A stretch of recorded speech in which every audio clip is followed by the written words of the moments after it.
starting. Hello, everyone. Today I'm joined by EB Fritz. Um, Hello. and we are, oops,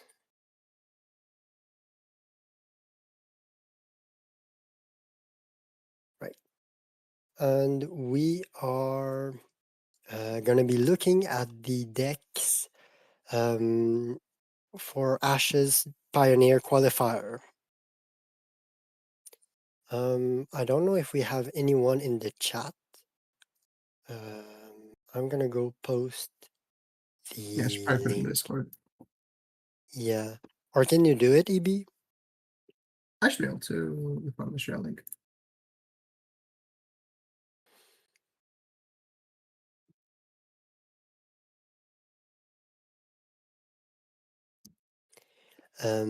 For those who don't know, Ashes Pioneer Qualifier is the event I'm running currently, where people are bringing three decks and playing a best of three where you cannot reuse the winning deck within a single match. It is a double elimination tournament, fixed list, open list, and the top three is gonna get an invite for the collection. Um, we have 8 players, so it's perfect for the brackets. And I'm really excited. We even got treatment to stream one feature match per week. Currently, I don't think anyone has scheduled one with treatment. Uh, Potentially after this stream, me and EB might schedule, and if it works, we could perhaps um, get the feature match. I don't know. Um, Yeah, I'd be down to do that. Nice. All right. So I think we're ready to get into it. Is there anything I'm missing? Not that I can think of. Yeah. I also. Oh no, I know. I can check the stream here if I want.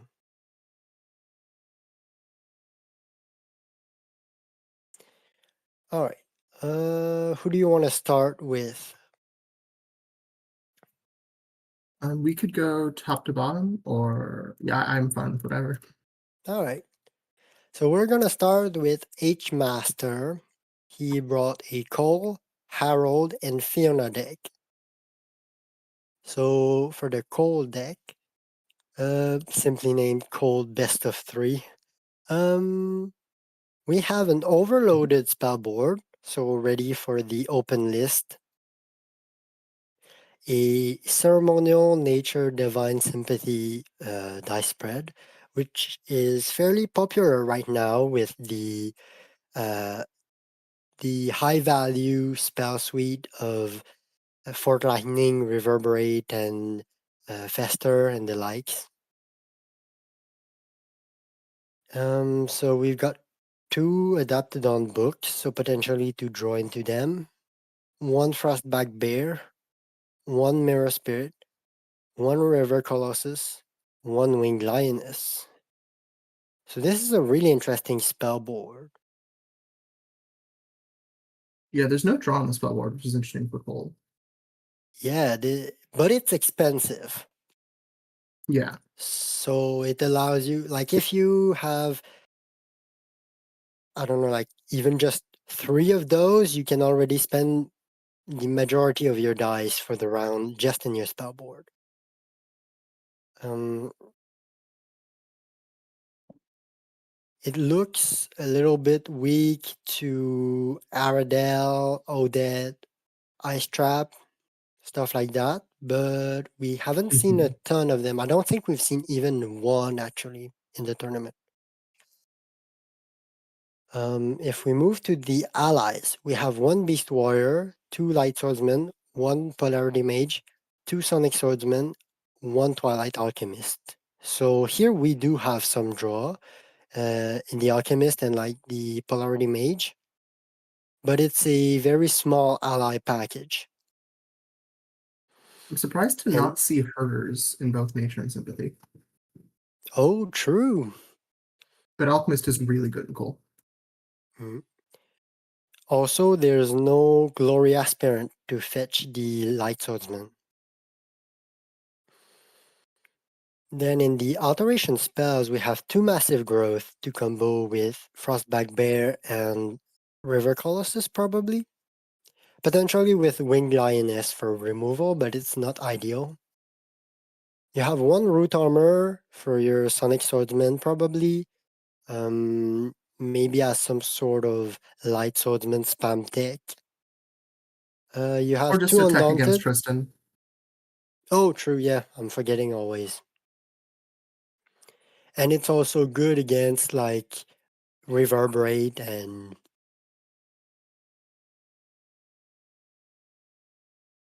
even actually Harold. Oh yeah. We've got two Undaunted, which combo really nicely with Frostback Bear, Mirror Spirit, River Colossus, Winged Lioness. You'll always have like a valuable Undaunted target, even if it's Mhm. not the top end. Also combos with Sonic quite well.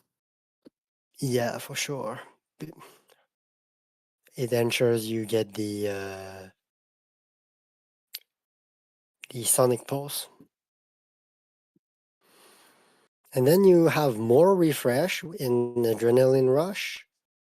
You have the Festers I called. One Molten Gold, which is interesting. I'm not exactly sure if there's anything specific that H Master is trying to target with that.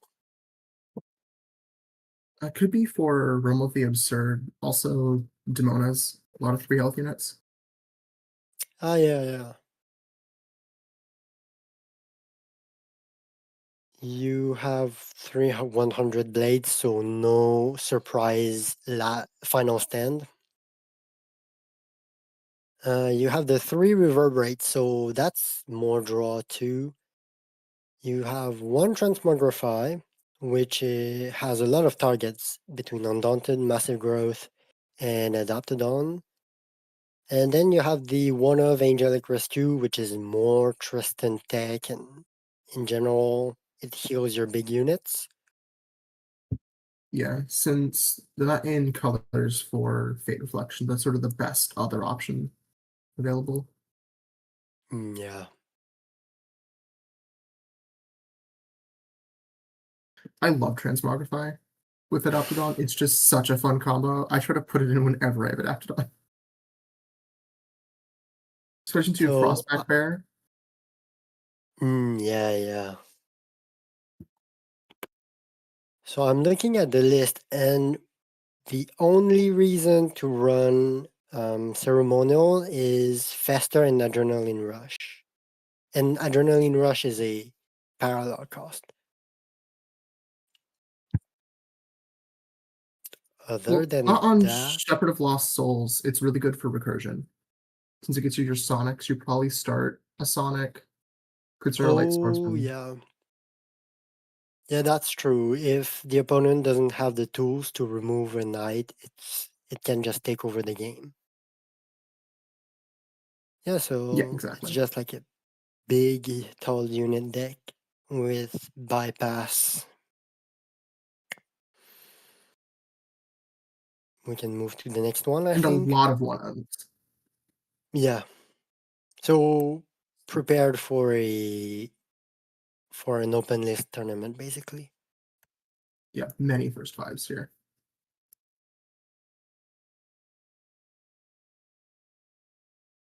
Herald.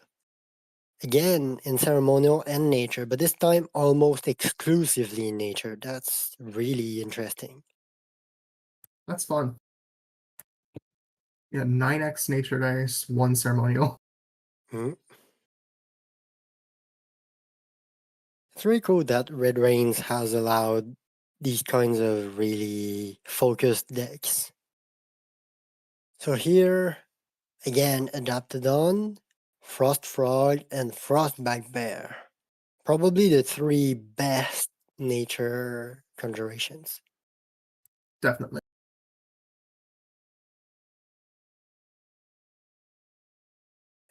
Three Ember Hearts to combo with the Adaptodon. One Jungle Forager to find a suite of varied alterations. Two Old Salts because they are just so good. And here we see the Raptor Herders, probably to help on the aggro, where Frostback Bear isn't the best.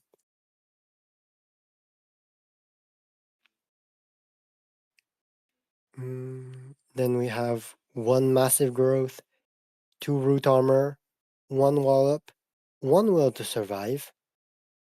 Um, does anything stand out to you?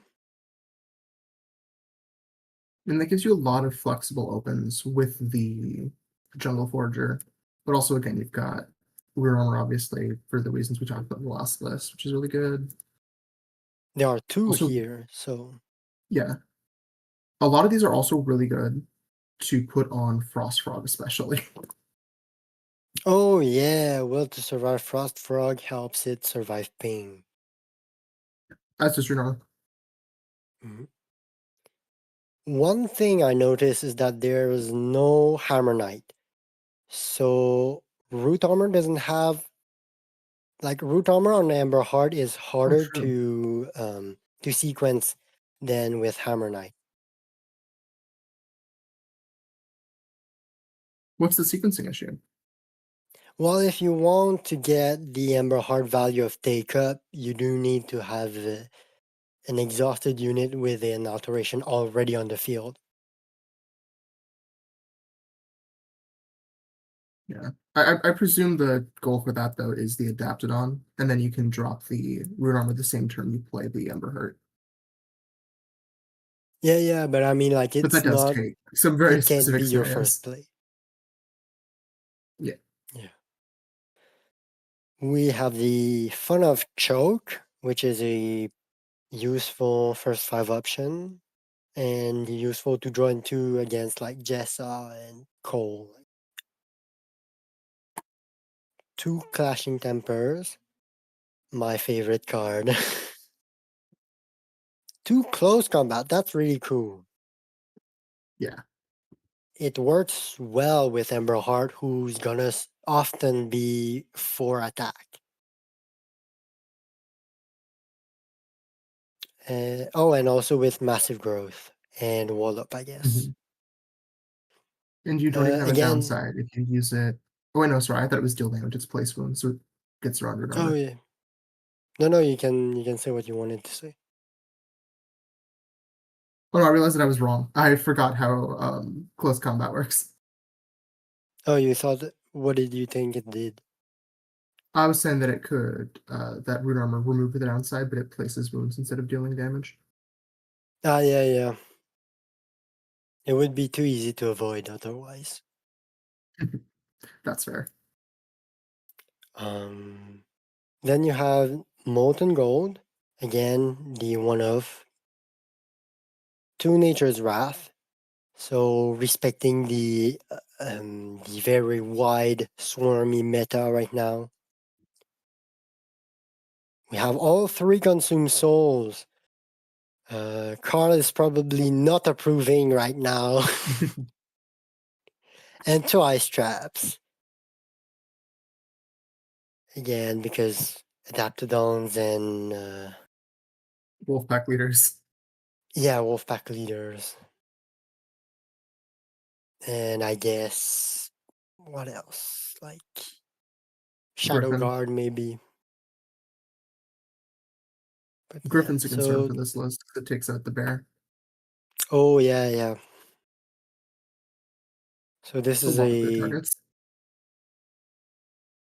what did you say? Sorry. I said it has a lot of good targets. Yeah. I mean, Ice Trap is always just very good, and you're always gonna have a frog here with this die spread.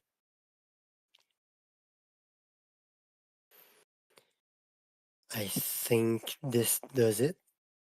Any? What do you think the first five is? Do you think Frost Frog is default in the first five? I have to assume so. You probably run all three ready spells in almost every first five, since they're 1x. You can't trust you're Hmm. gonna draw into them. And that is 6 dice exponential already, so it's not that hard to fill out the other two. Like 3 books, Ember Heart, Herder, Or Old or Salt Ice Jungle Trap. Forger as well. Oh, yep. Or Old Salt Clashing Tempers. Yeah, or yeah, Emberheart with basically any of the one costs, which there are quite a few of. Mm. Oh, and Massive Growth is not chained anymore, so you are able to Oh, start it. you forgot about that. Yeah. But there's no refresh here, so it's probably not gonna be the first choice. We can move on to the Fiona deck. Give me a second, I need to blow my nose. If you want, Or you can start the analysis. yeah.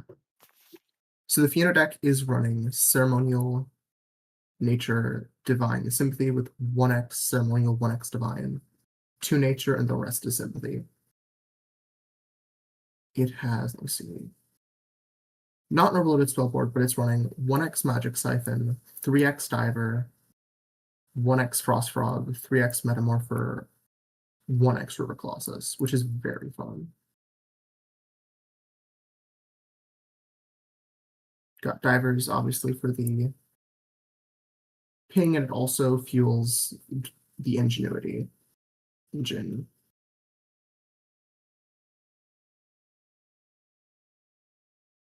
A lot of combos here because you've got the Metamorphers for draw as well, which helps fuel the Cerulean Divers, which also lets you. This is fun. A lot of ways to focus on here, plus Siphon to power up the Colossus's ability. So a lot of threats in the spell board. Ooh, Metamorpher Put's at the bottom of the draw pile. Yeah, I thought it was it's a random. no. It's really fun to play them together. Mhm. Because you can do, which this deck actually allows you, you can do a Reverberate Engine with the The bottom of the Metamorphers, draw pile. cycling your third copy consistently. Yeah, that's true. Yeah, once it gets online, it's terrifying.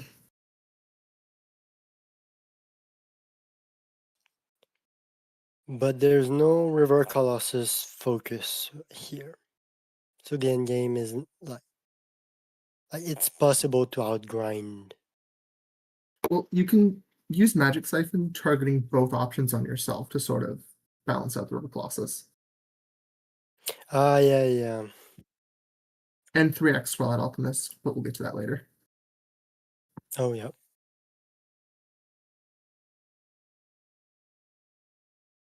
I mean, if you want, you can continue to. Oh, sure.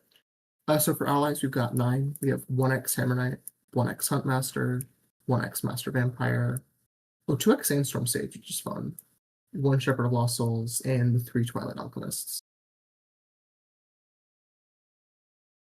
Interesting. Do you think you start Sandstorm Sage in this list?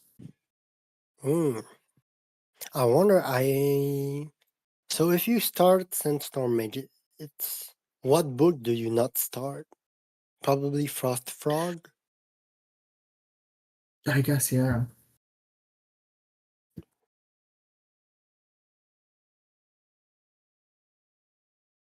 Yeah, because the first, if you go 5 books, you only have 4, 7. I guess you go double Colossus, unless you draw really well with your diver.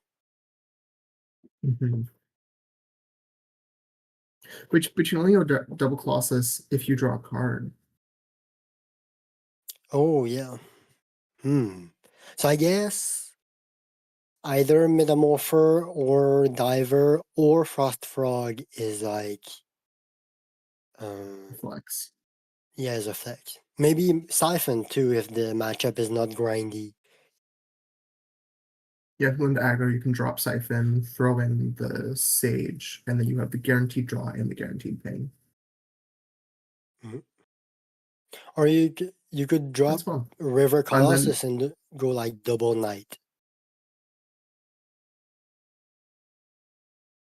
oh, that's mean. That's also a good combo to stop Double Knight because it trades up into him. Hmm. Yeah, because oh, though Master Vampire and Hammer Knight cannot be played at once.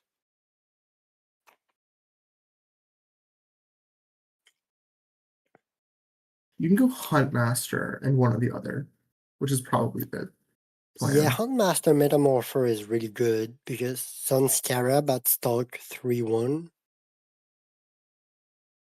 Well, that's fun. I hadn't That's considered not. that. Yeah, what were you saying? Well, I just said I hadn't considered that. That's really good. Mm. And you have the Shepherd of Lost Soul to recur them, and potentially you can recur the Shepherd of Lost Soul. Yeah, it's certainly gonna lie. Wow, so many With one ofs. yeah, for action spells, there are one Channel Magic, one Choke, one Fester, one Nature's Wrath, one Reclaim Soul, and then 3x Reverberate followed by one Revival Pact. Okay, There's some so fun inclusions there. you have more dice fixing in Channel Magic. Choke, I guess, helps against cold. Maybe you're afraid of Astra in the round one. Or of Noah. Yeah, Because like in the first five I have a hard time seeing where you fit it. probably Cole, just because you really want to swing with your divers and you want your Metamorpher. Well, because it kills, yeah, Diver, Frog, and Metamorpher. They've got Cole. Yeah. Though round one is actually like the worst slash round. Unless they're on a Cole list that I've seen a few that do turn one Generosity to get 3 ping. Oh, okay, yeah. That's not bad. Yeah, those opens you're scared of.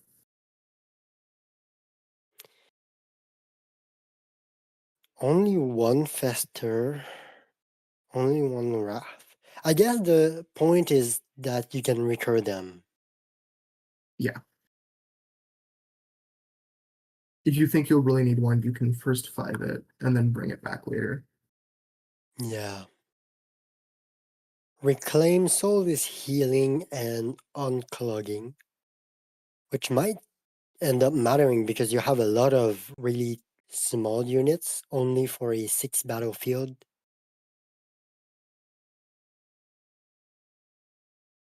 Um, and then you have the Spicy Revival Pact, which is technically pseudo dice fixing, anti-mill. How is it Diverexit? Oh, I thought that was Rally the Troops. Revival Ah, Pack yeah, is yeah. way more interesting. Yeah, they're similar, but yeah, so Revival Pact can put back all your knights if you're just looking to like put more action in your deck. Or I guess it can put back Twilight Alchemist if you just want um more dice fixing. Mhm. And there's a lot of draw on this list, so you'll probably get those allies pretty quick. Yeah. And it shuffles them. It's not at the bottom. Yeah, And then in the reaction spells you have one of each burn reaction. Well, the two standard ones, not the yeah. Final Cry and Sympathy Pain. But then yeah. but then 1x Strange Copy. Yeah, this is I'm a little bit confused. Like what are you going to strange copy? Maybe it's to copy an opposing unit, because I don't know what you'd copy on your battlefield here. Unless you want to make a second Hammer Knight to get alert. Yeah, I guess. But your unit still takes the hit, so like you'd need to switch a Colossus into a Hammer Knight.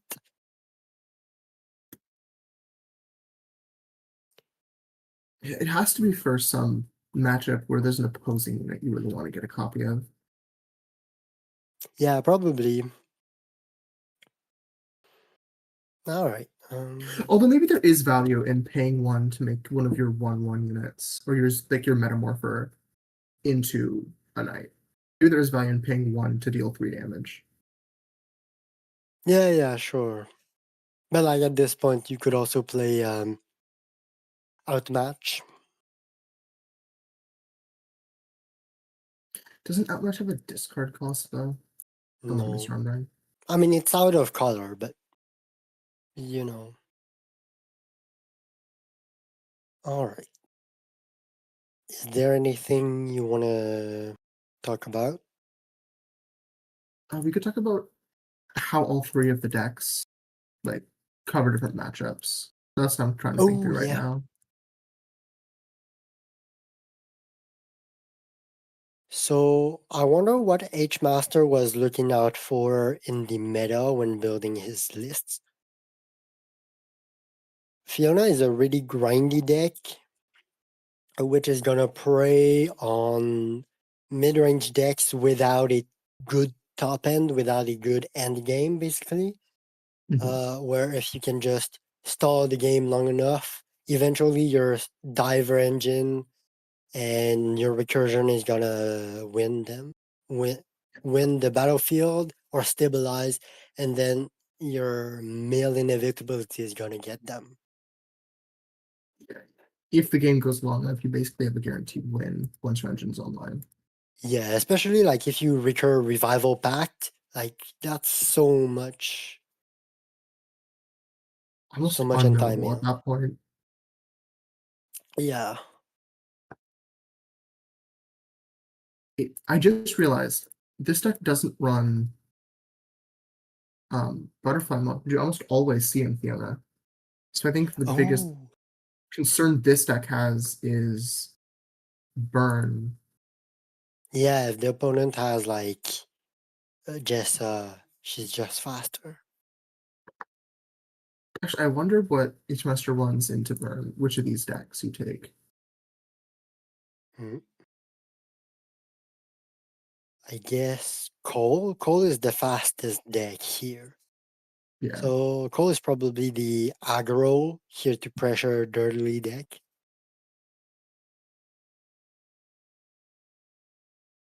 Um, I don't see any deck specifically sniping Dragon. I guess Herald. Harold can take out Damona's Knights pretty well. Yeah.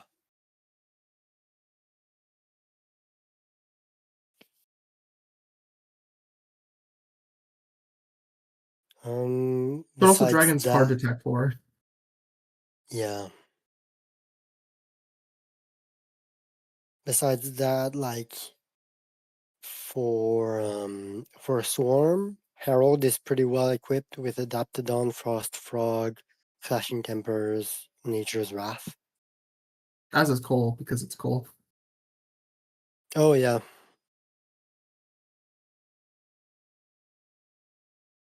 And then if they're on Knights, Harold can deal with that pretty well. Especially if you're on 3x Consume Soul. yeah,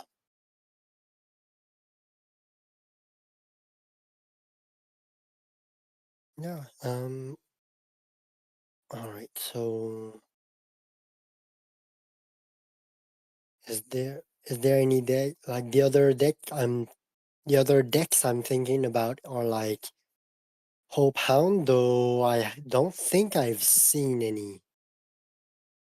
Maybe James No. Lightswordsman spam, in which case it's probably Cole or Harold.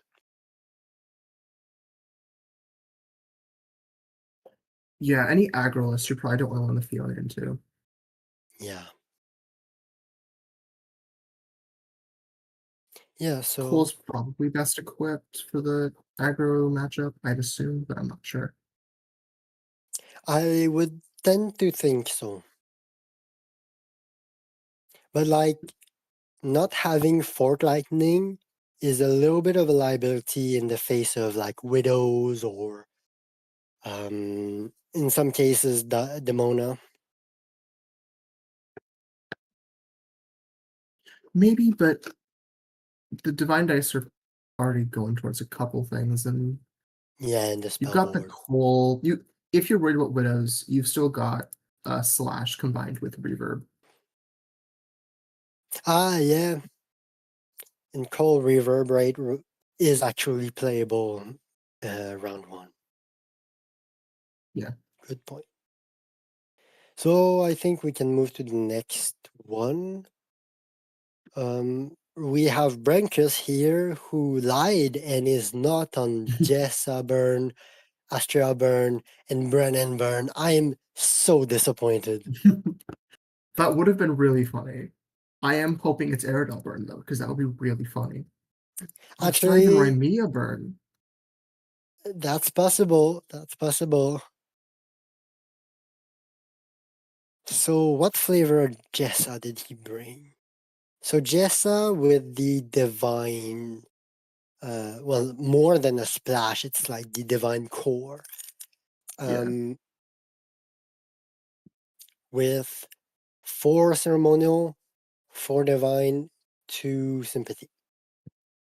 So, not going into illusion for the illusion supplementary burn, but instead going in the divine control, uh, meteor, and all the really powerful units.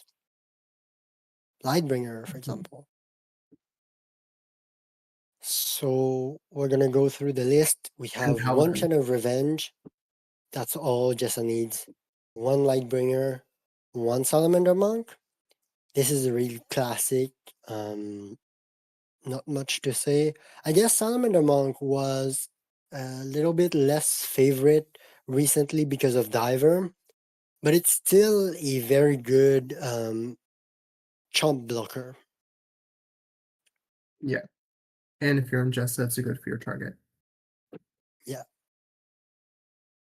You have all 3 Fire Archers, one Glory Aspirant, probably for the first 5, 3 Light Swordsmen, 3 Old Salt, 1 Ritualist, 1 Silver Paladin, and 2 Sonic Swordsmen. So we have like just a pile Which of, does open double Sonic. oh yeah, with Glory Aspirant. So we have like a pile of just really, really good allies here, which makes the Divine Splash or Divine Core really appealing because Light Swordsman is probably one of the best units in the game. Oh, definitely. Especially since in this deck, uh, he runs a more aggro style, often with Sleeping Widows and then Meteor to clear up behind. Light Swordsman's tempo is really useful. Mhm. You have the One of Regress to combo with Silver Paladin.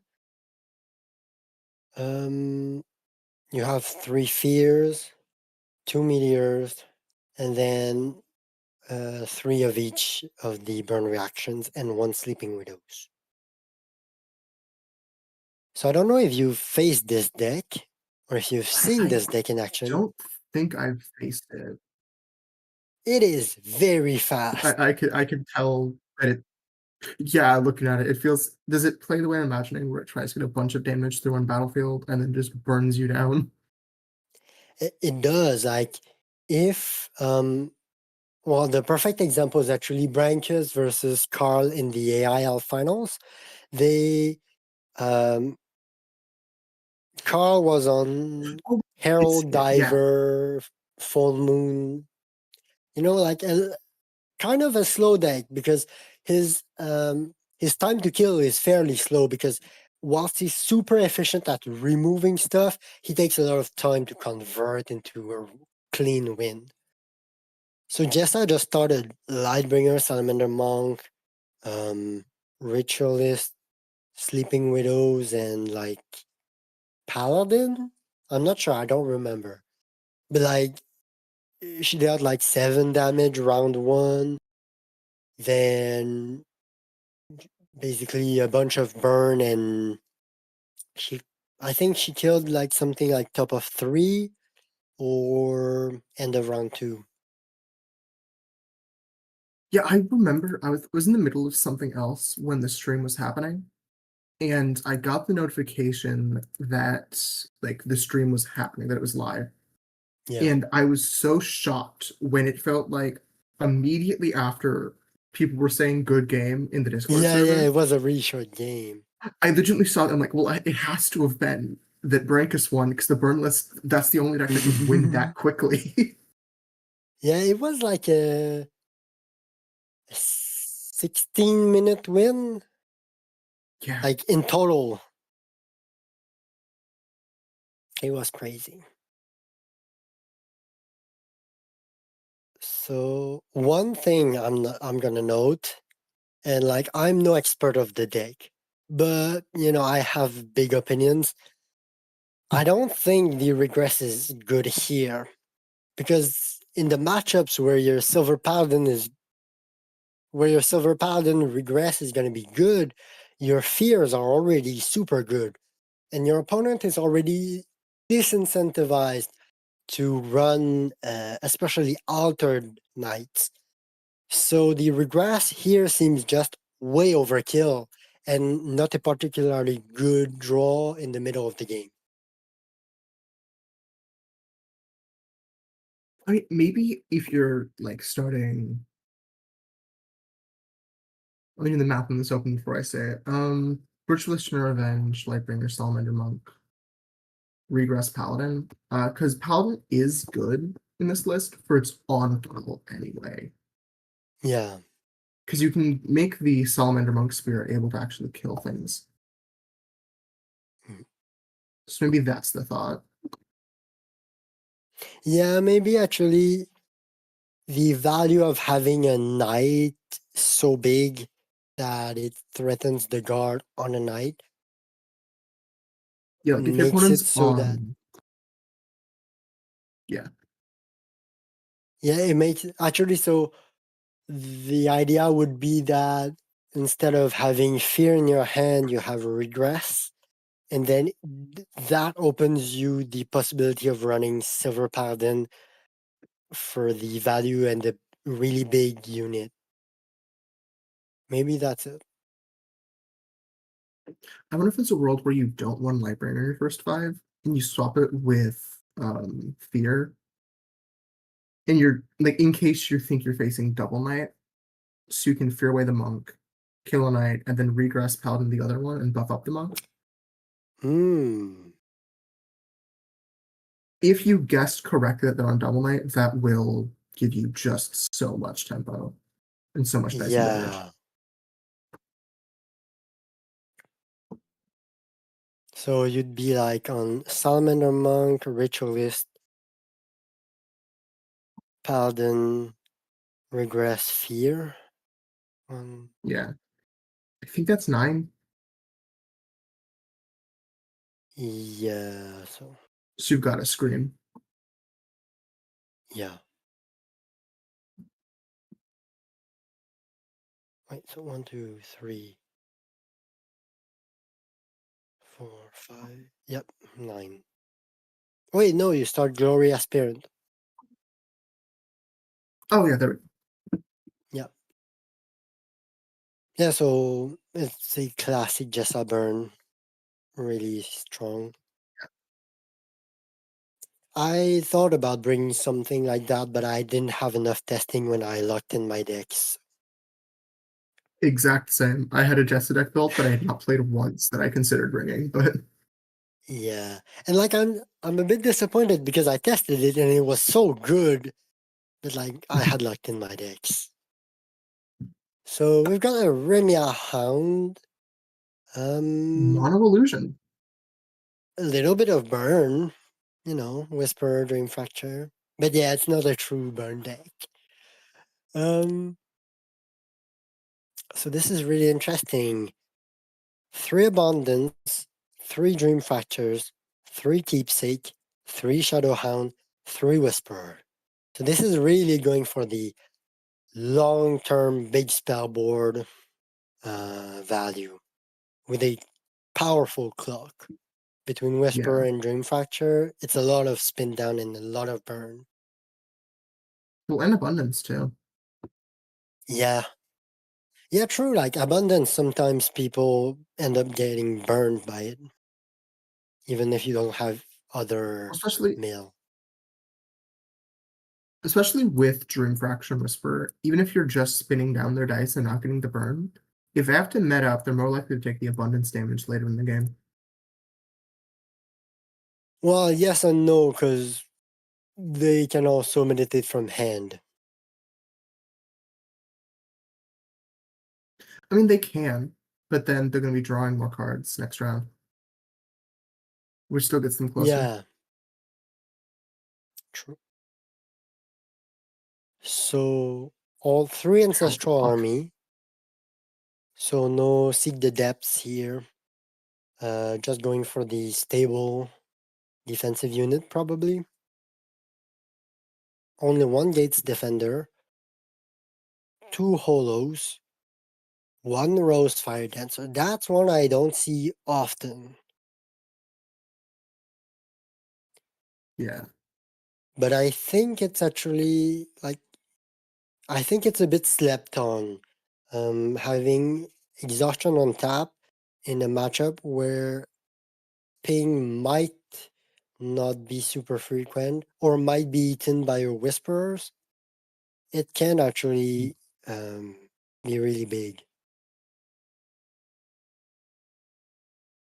Then you have two shadows to deal with problematic knights along with your keepsakes. 2 figures in the fog to help you survive longer. 2 from darkness, which combo with Shadowhound. And Rosefire Dancer. Yeah, Rosefire Dancer. I was about to say it, but I completely forgot. Um, and then 2 ink spills. So actually,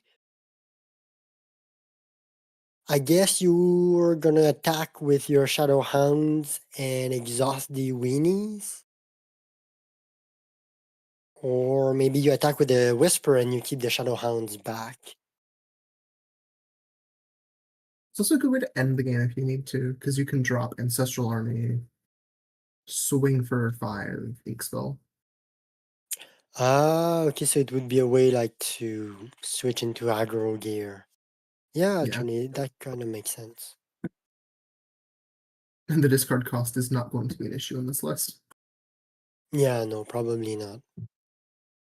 Well, maybe a little if you're going for the end game, but Well, I'm more saying that you've got so much draw with Remia's ability and then also Abundance.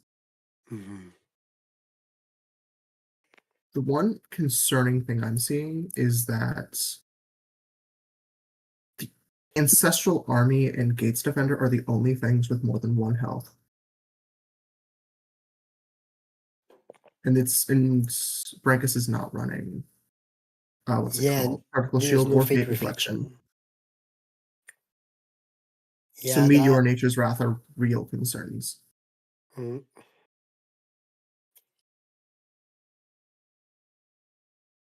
And also the dragon solution because I think dragon pings before you get from darkness, right?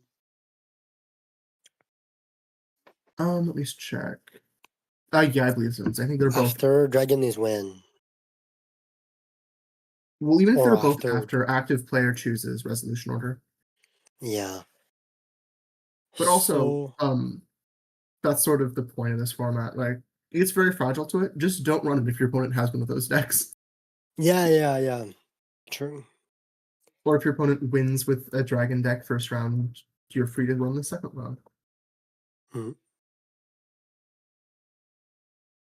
Yeah, I guess it makes sense actually. Then you want to hedge for your good matchup.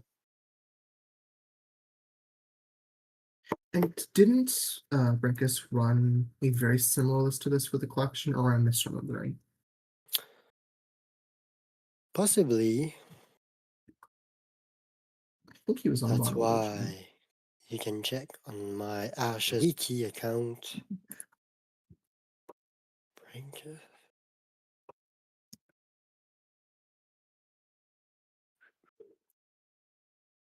Yes, it's actually the exact same deck. The exact same. Okay, I was like, it feels very similar to that one.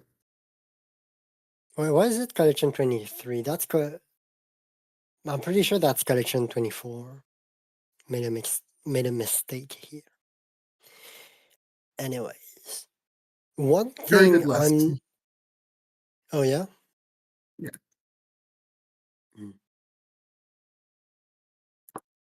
Hmm. One thing I'm not sure about is the holos. They don't seem to survive a lot right now. Personally, I would trade them in for more Gates Defender.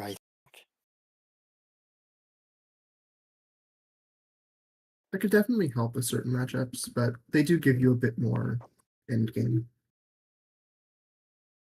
Hmm. All right. Yeah, if we don't speed up, we're gonna be here till like 4 a.m. That's a good point. There are a lot of decks in this tournament. Yeah, We've and we're still only got 8. yeah. So So Airedale is up next. yeah, Airedale, Foggy Bear, Colossus. So it Runs has. Rejuvenate. I already love the deck. I didn't know you could put the emoji in the name.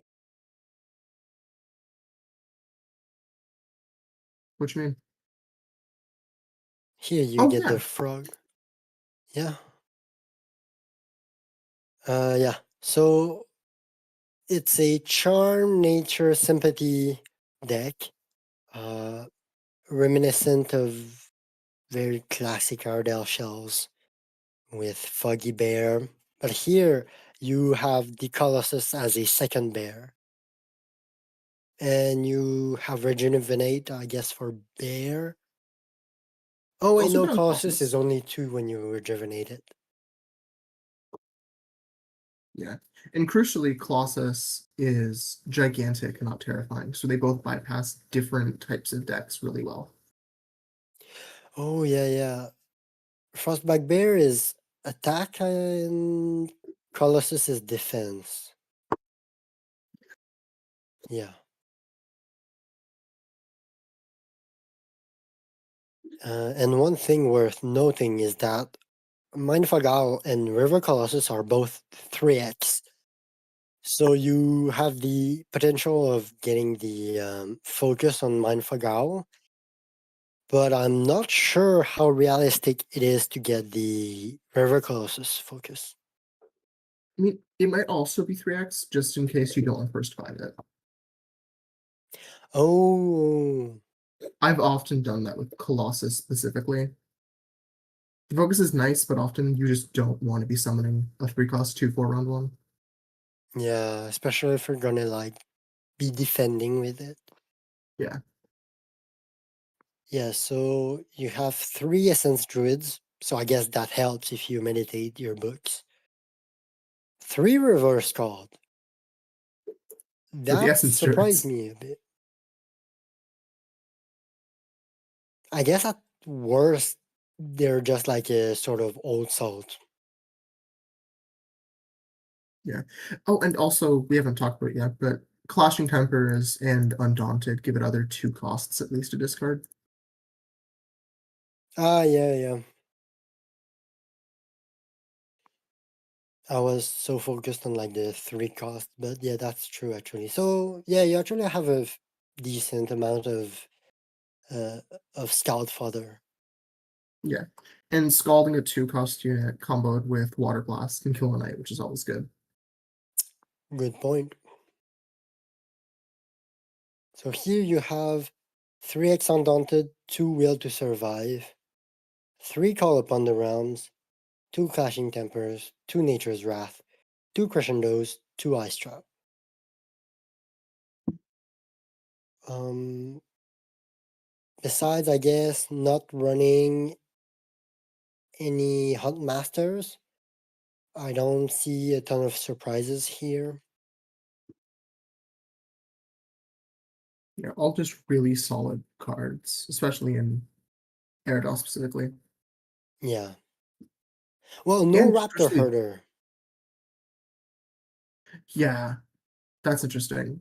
But also crucially, I just noticed no 1 health units in the deck Oh, yep. at all. So Nature's Wrath is not going to be much of a hindrance unless units are already injured. Mm. And one thing though I noticed is that you have 3 Undaunted, but with a relatively small threat base. If they all get killed, your Undaunted might get stranded.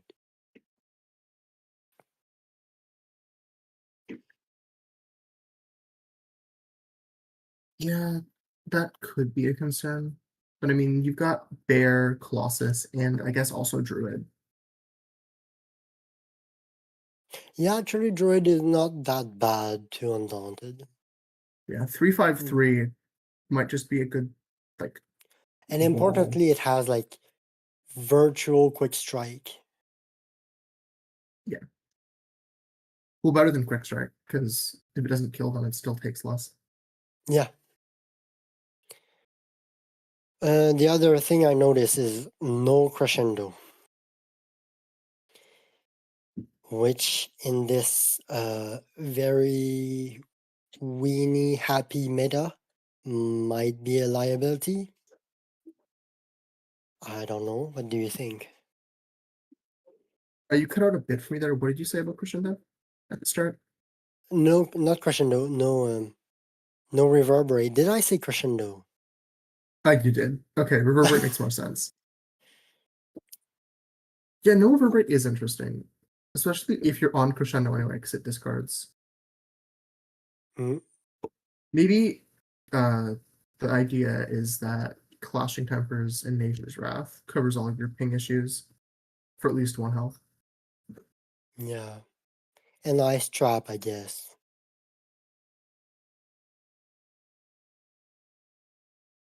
But yeah, This could deal a lot of damage to a deck that isn't prepared to block one of those 2 units. yeah. I think this deck has no issue closing out the game. Yeah, swing with River Colossus, Undaunted the River Colossus, swing with it, rejuvenate it, swing with it again. A lot of spin Wow, down, yeah, but that's so much damage. That's 14 damage, yeah, not including any Mind and Fog Owls that sneak through with it. all the while you clear like whatever could block the colossus with water blast, ice trap, crescendo, tempers. Yeah, it seems like if you make a small mistake, there is a chance you just get deleted with like Clashing Tempers, buffing it, wiping your field, swing face. Like this is not the kind of deck you want to overextend against. Oh, definitely not. Yeah. So we can do like a quick overview of the matchup spread. Jessa is really good against very value oriented decks that take a lot of time to kill you. Uh, Remia is sort of similar, but from the other end, where she stalls you for long enough that she gets to match your value. Yeah, Um, and I guess her best dragon deck is Ardell.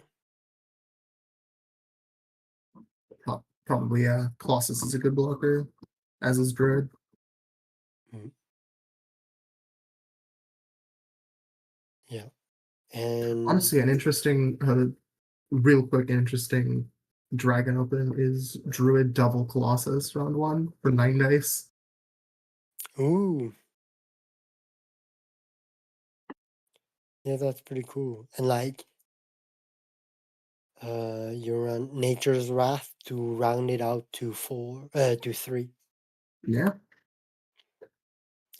We're giving you ideas, branches. maybe that's always been Uh, the plan. yeah. Now on to Coco Miele. With Um, a second Fiona, which is yeah, fun. there's a lot of Fiona. There's 1, 2, 3. Yeah, which is cool There's given how 3 diverse this has Fiona. been. I think Mm. I counted earlier, and I think we're at 19 unique Phoenix one, unless I messed that up. At 19, we only have 21 unique decks. So that would mean we only have 2 repeats. No, That can't be. You have Cold 1, Herald 1, Fiona 1, we have Jessa 24 1. unique decks, but Remy. yeah, we have more duplicates than I'm thinking, probably. Oh wait, I'm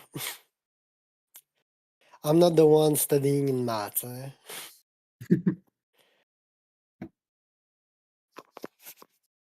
So 1, 2, 3, 4, 5, 6, 7, 8, 9, 10, 11, 12, 13, 14, 15, 16,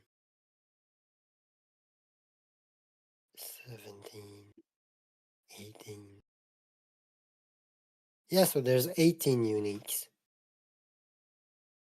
Yeah, which is honestly very surprising. Like, that's very little crossover. Yeah. And with Fiona being the most played, I think. Yeah, and the crossovers are not the ones I expected.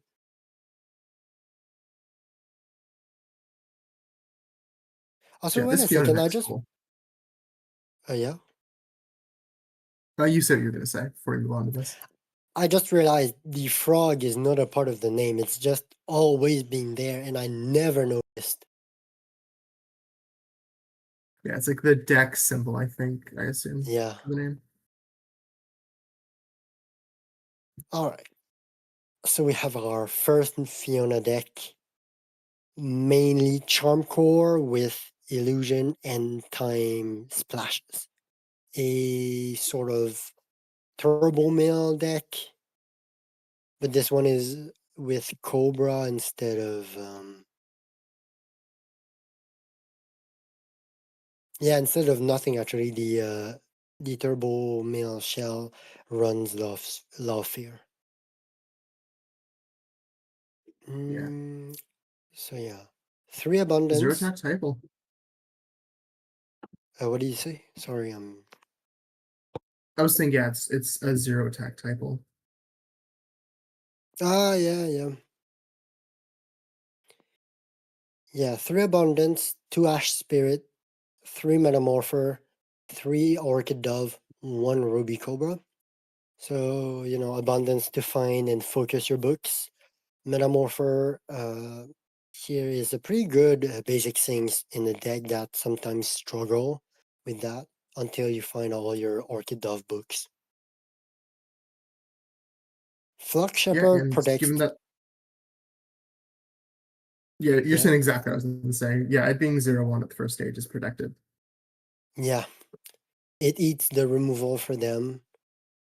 Um, though, like Flock Shepherd is not ideal in a meta of clashing tempers and silver paladins, but I guess you try to dodge the matchup. Yeah, 2 farewell, 1 gates thrown open, 3 generosity, 3 rile the meek. Here's the payoff. 1 seal is very spicy. yeah, that's There's fascinating to no me.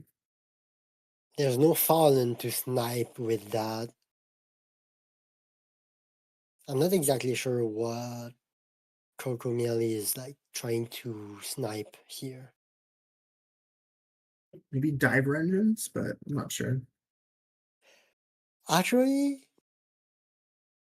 could be. Like sometimes divers run out of steam and run out of stuff to spend their dice on, and when they can't draw off their of their divers. Yeah, Then you have the 3 redirect for healing, 1 remorse to accelerate the clock, and again 1 strange copy. Though with Ash Spirit, it makes sense. yeah. So fairly well-rounded mill deck, but without Neil. So it's a little bit weaker against value trade decks, let's say.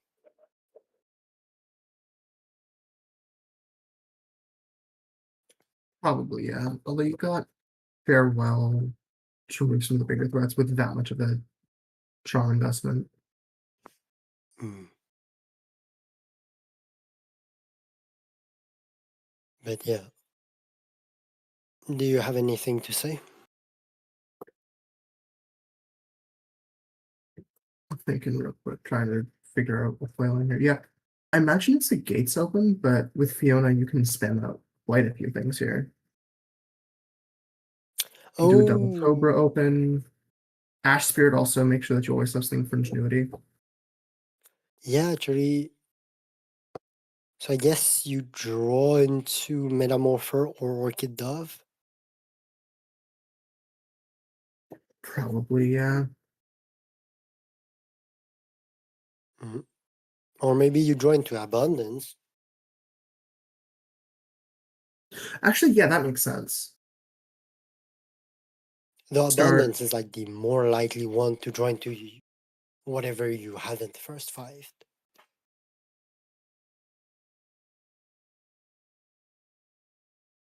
Yeah, this deck seems really interesting. Yeah. Not looking Um. forward to facing it with Ash Spirits, but Yeah. All right. Next deck is a James deck, Death oh, Stranding, fun. with the precon colors. Um, it's a Channel Revenge Fallen Lightbringer deck, so very allied focused. With 14 allies here, you have 1 Crimson Bomber, 1 Fire Archer for the for the recursion Fire Archer, probably at the end game. 2 Glory Aspirant, 2 Grave Knights, which are not common, 1 Immortal Commander, 2 Light Swordsmen, 1 Old Salt, 2 Rising Horde, 1 Shepherd of Lost Soul, 1 Silver Paladin.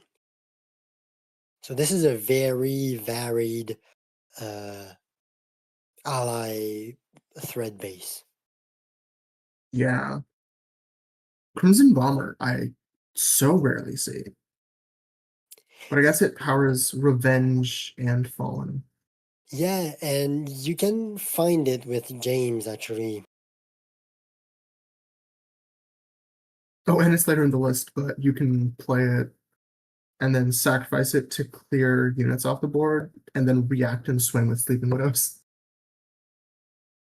And swing with what? Sleeping Widows. Oh, there's Widows. Yeah. And there's a one of Vengeance too. Alright, so I'll just finish listing the deck.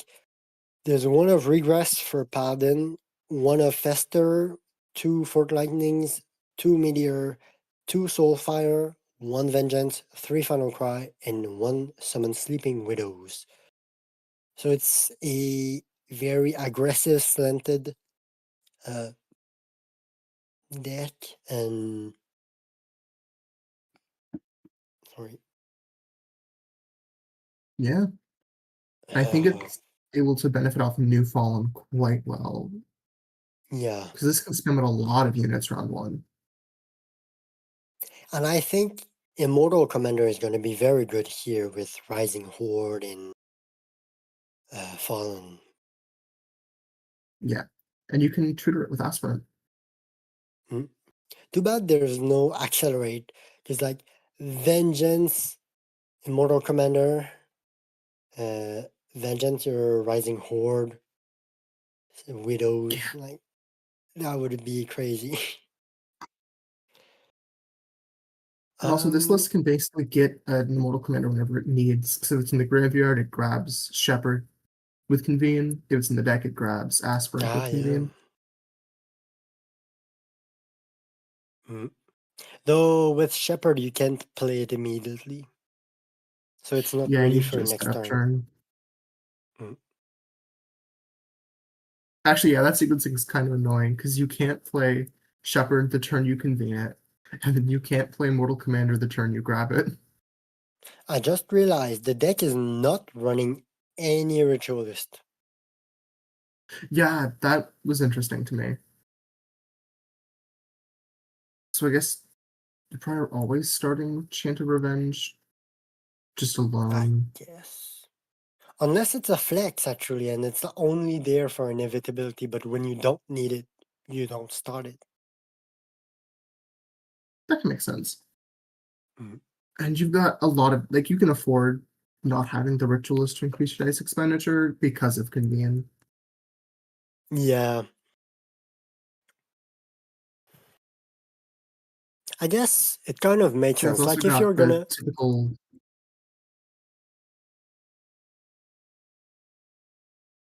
yeah, if you're gonna play a blank, 1-1, and you don't need the Ritualist to round out your first five, you might as well play just stronger individual units. Yeah. Mm. It is interesting to me that there's no sympathy to get access to Sonic Swordsman, but that might just be the fact that I always do that. Yeah, you do love your Sonic Swordsman. They're just so good in James with aspirants. Yeah. All right. Um, On to our first nominee deck, not plural. Table Flippos. So a body inversion deck. That's Oh, really this is cool. awesome. It runs resonance. Oh, Resonance. What? It's for Oh, Surging for Tempest Echoes too. Tempest. This is cool. Yeah, this is a really nice brew. I haven't seen this yet. So you have two body inversion, one resonance, three river colossus, one shade prowler, two surging tempest. Is there draw in this deck? You have the reverberate actually Mm, and scout. yeah. Oh, Oh, and and the tempest. Tempest. And her ability also draws, but like you don't always want to use it. Mm, and you have two body inversion, so it's probably to draw into them.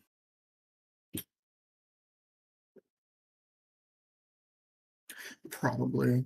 Although you can also having two isn't bad because you have a bunch of targets that like it.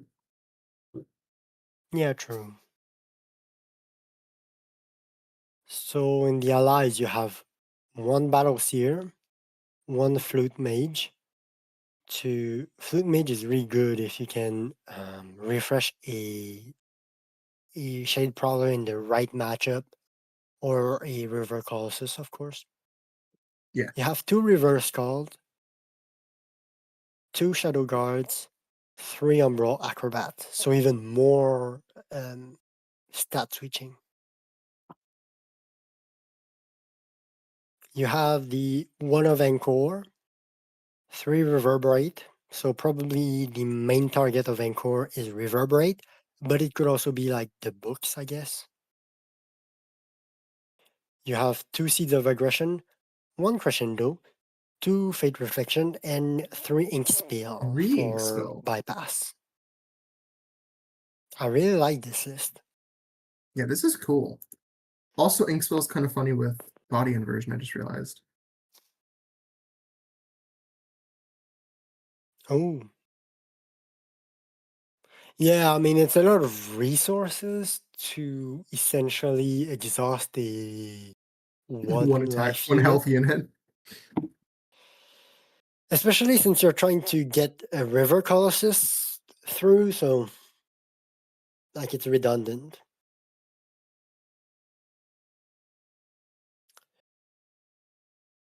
But yeah, Resonance how is also does such a cool open with Tempest. mm, you pay? Yeah. So you basically get pings, like frog pings out of them round one.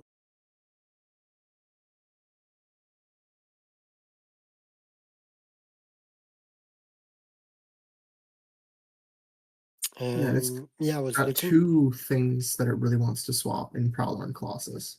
So it's not Yeah, too all in one strategy there. and also I just looked. Acrobat can swap before you put the Prowler trigger Yeah. because you choose. Yeah, this is cool. Not much else to say personally. Mm, Yeah, just a really fun deck. yeah.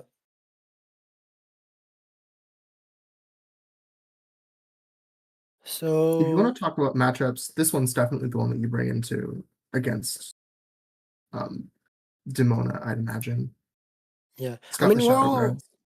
we're all talking about it, but like I'm the only one that brought them. Yeah, that's true. I almost brought Demona, but decided that I did not want to play Demona. Fair enough.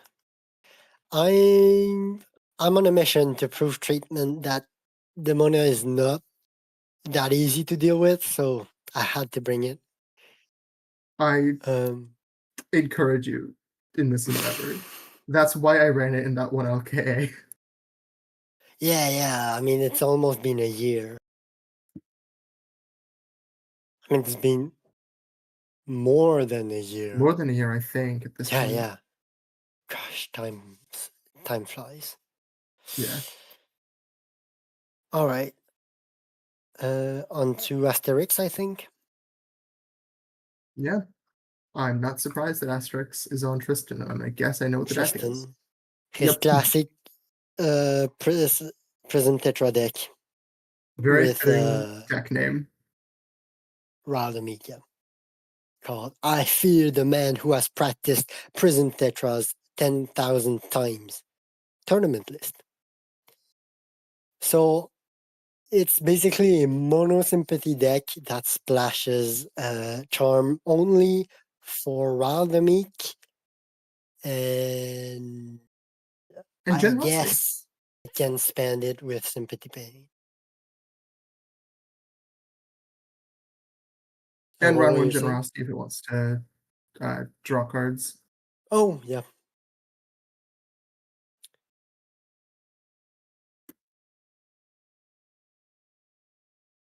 Jaffer Spellboard, it has one Resonance, two Cerulean Divers, two Mirror Mm, Spirits, and three Prism Tetras. 2 divers.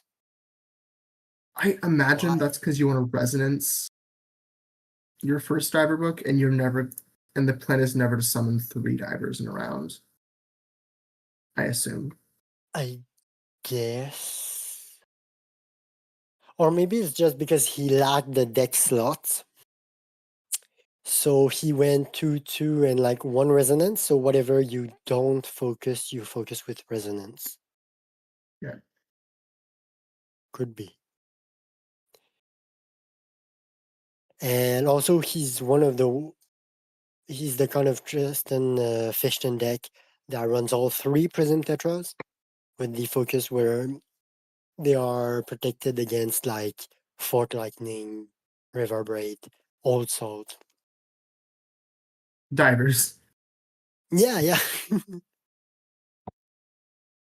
A um, lot of things to defend against now.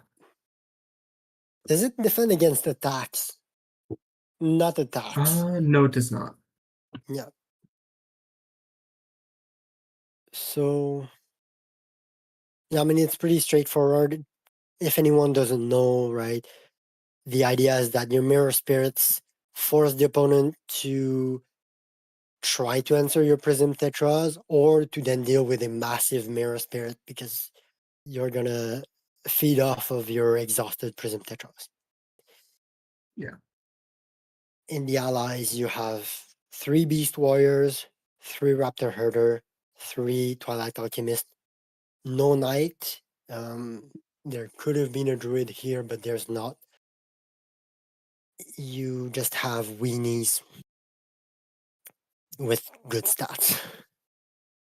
And crucially, Herder and Warrior both give you more things to use Magnify on. Yeah. Good Warrior's a point. really good Magnify target. Really, yeah.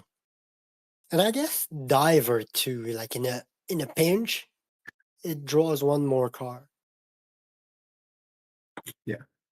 And then Twilight Alchemist is like for consistency, because his deck is so low to the ground, you could end up not having enough to spend all your dice. Generosity is draw. I don't know if it's for round 1 or just for I consistency again. believe it is. I think I faced this deck once or twice, and he's dropped Generosity round 1. Just in an attempt to focus things really quickly. I don't think he was on Resonance when I fought it, though. Then you have the 3 Reverberites, which are standard. Only 2 Raldemik. Last time I faced him, he was on 3. Then you have the 3 Tsunami Shot, classic.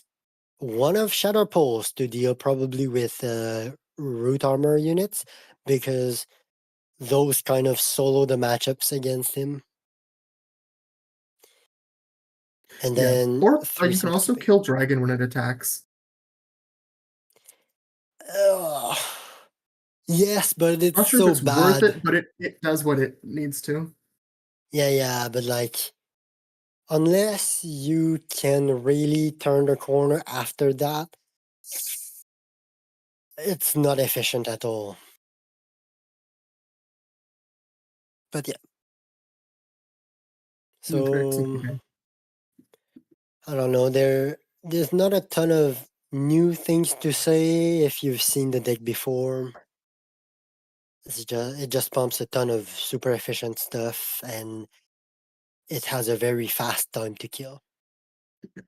It summons 6 Tetras that you cannot target with focus, and then it plays Rylthamic and it kills all of your units.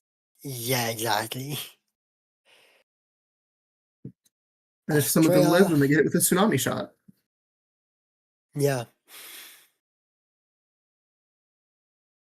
Was there anything else you wanted to say? Not really, just it's a very good list. I faced it. Asterix is very good at piloting these. Yeah. I'm looking at the chat. I don't think anyone is talking, but maybe Yeah, I don't see any. maybe my browser is not updating. I've got the Carl chat popped wanted up. to I tune also in. closed the stream because it was lagging my computer. Oh. Um. Yeah. So then we have Asterix's Astria Farewell deck, another mill deck, but here based on Abundance, Magic Siphon, Shimmerwing, and Three-Eyed Owl. So a little bit less focused, at least in the spell board, I guess. And No it's dub. 3 Abundance, 2 Magic Siphon, 3 Shimmerwing, 2 Three-Eyed Owl. Yes.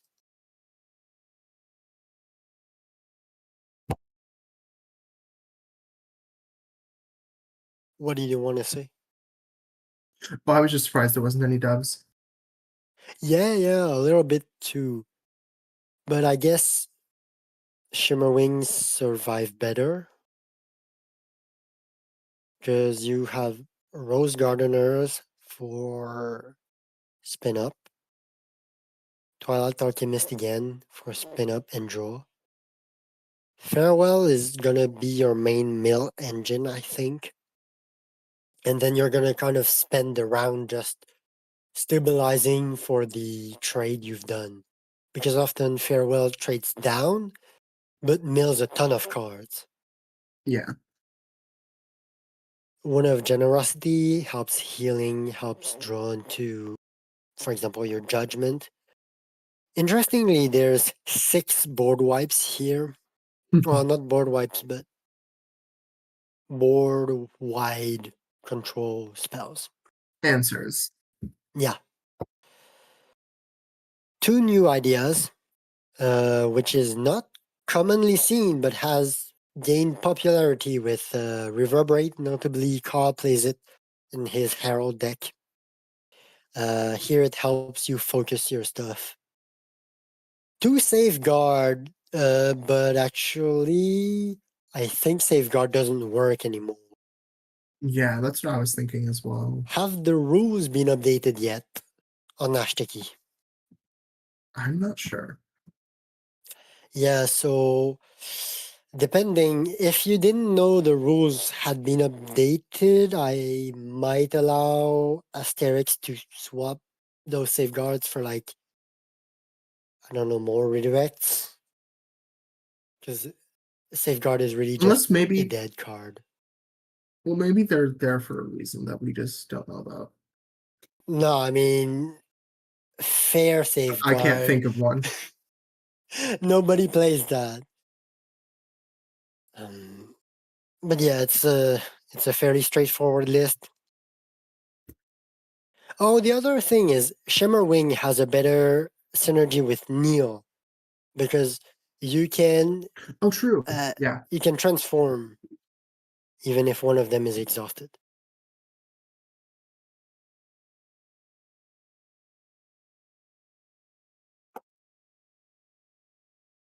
Mm, I think that's it.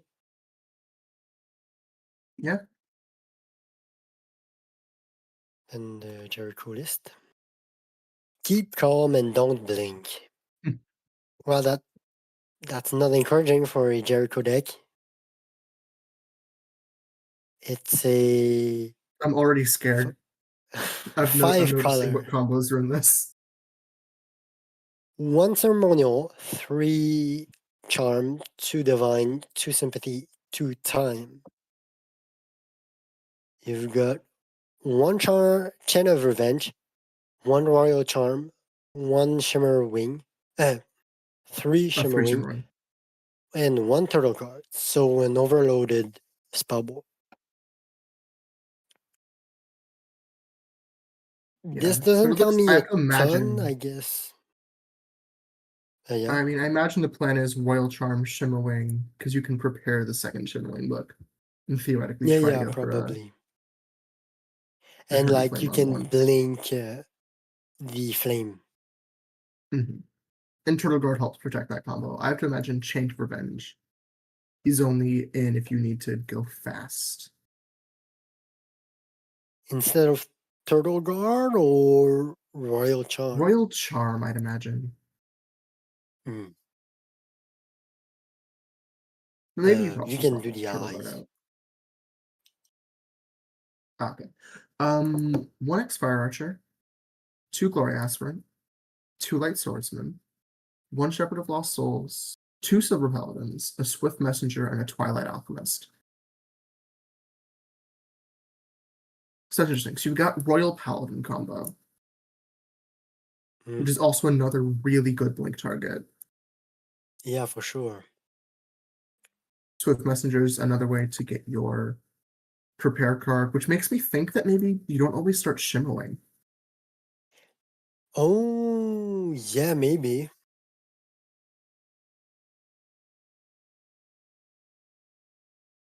And you also have the regress with the paladin for the hard removal.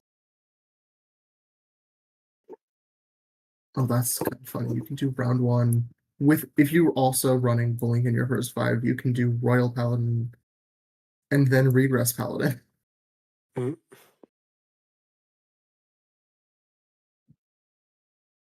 Um, yeah, yeah, it would fit in the die spread. And then in the action spells, you have 3 blinks, 3 reverberate, 1 title shift, which is not common to see. I guess it's more shimmerings. I mean, it lets you summon 3 round 1, which is really hard for your opponent to deny the Eternity Flame.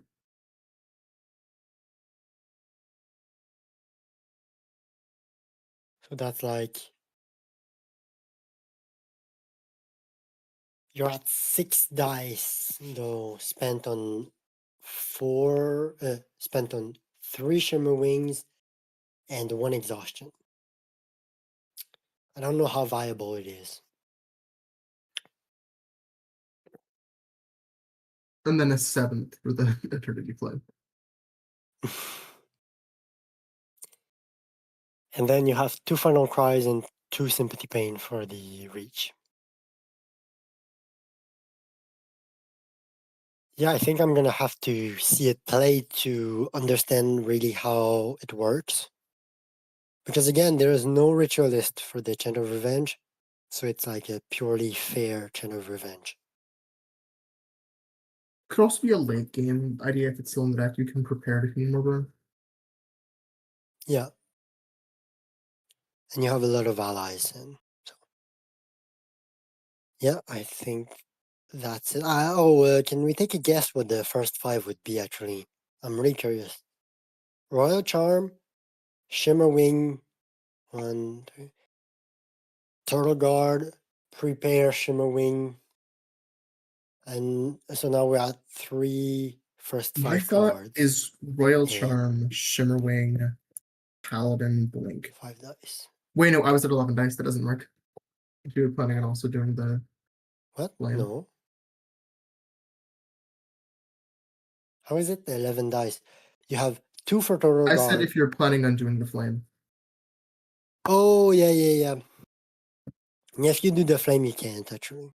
I guess you start Glory Aspirant so that you can flex between Flame and Silver Paladin. That could work. Yeah. You can also do a more spam open where you go Glory and a Light Swordsman, but I'm not sure how you spend the rest of your dice then. Yeah. All right. It's cool. So Asterix has 2. Well, Jericho isn't quite an aggressive deck. It's sort of an hybrid because it also has the burn finish, but yeah, a very aggressive deck, a very controlling deck, and a very synergistic deck, I guess, that wants to dodge control. Yeah. Rich with another Namne deck. I don't know if he's named Rich or Rich Solo.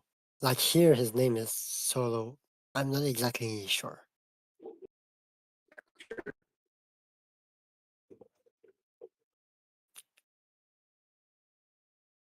Hack Slinging Slasher. Mainly a time deck, but with a illusion and a sympathy splash. So it's a Wishing Wing Time Hopper core with Omen Bringer and Surging Tempest. Gonna be drawing a lot of cards here. Windbringer Tempest is cool. Mm. Then you have 3 Polarity Mage with a lot of alterations and 1 Sandstorm Mage. Maybe. I don't think it's in the first 5 because in the first 5, a focused hopper isn't useful. Oh, but you have gates. Well, that was for. I was trying to figure out if it was to draw into to get a Wishing Wind focus later, but it also charges Tempest, I guess. So it gives you Tempest Hopper focus round 1 if you do gates. And I guess you don't first 5 Omen Bringer. Well, Also, Omenbringer, actually, you could still an Omenbringer because Omenbringer lets you use Time Hopper twice round one as well. Oh, You'd be able yeah. to do gates. Good point. Yeah, and then you have 2 fadeaways for your party mage, 3 moon blessings. So really, if you meditate your books, it's almost good. 2 ocean's gift, which synergize well with Omenbringer. 2 accelerate. I'm a little bit more confused on them because you don't have a high combo potential. They're probably trying to Whereas, combo with Tempest and Time Hoppers. yeah, but is it worth the accelerate? I'm Maybe not I don't sure. know the deck.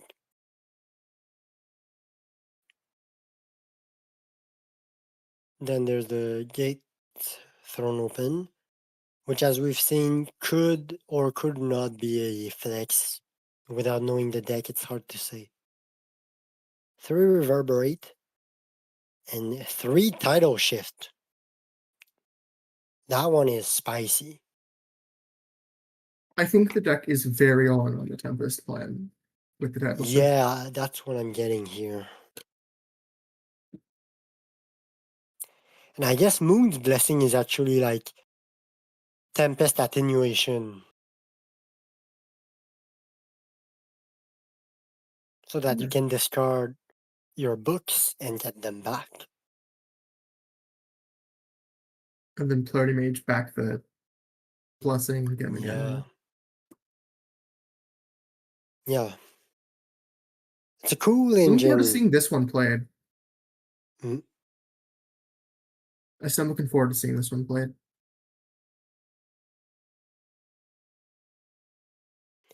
The third Fiona deck. Fix It Fiona. 3 illusion, 4 divine, 3 sympathy. So you have 3 abundance, 1 resonance, 2 divers, 1 lightbringer, 3 metamorpher. Again, only 2 divers. And another resonance. I've never seen this many resonances. Yeah. That's the And third or without fourth, even, right? what did you say? I said that's the third or fourth resonance we've seen so far. Really?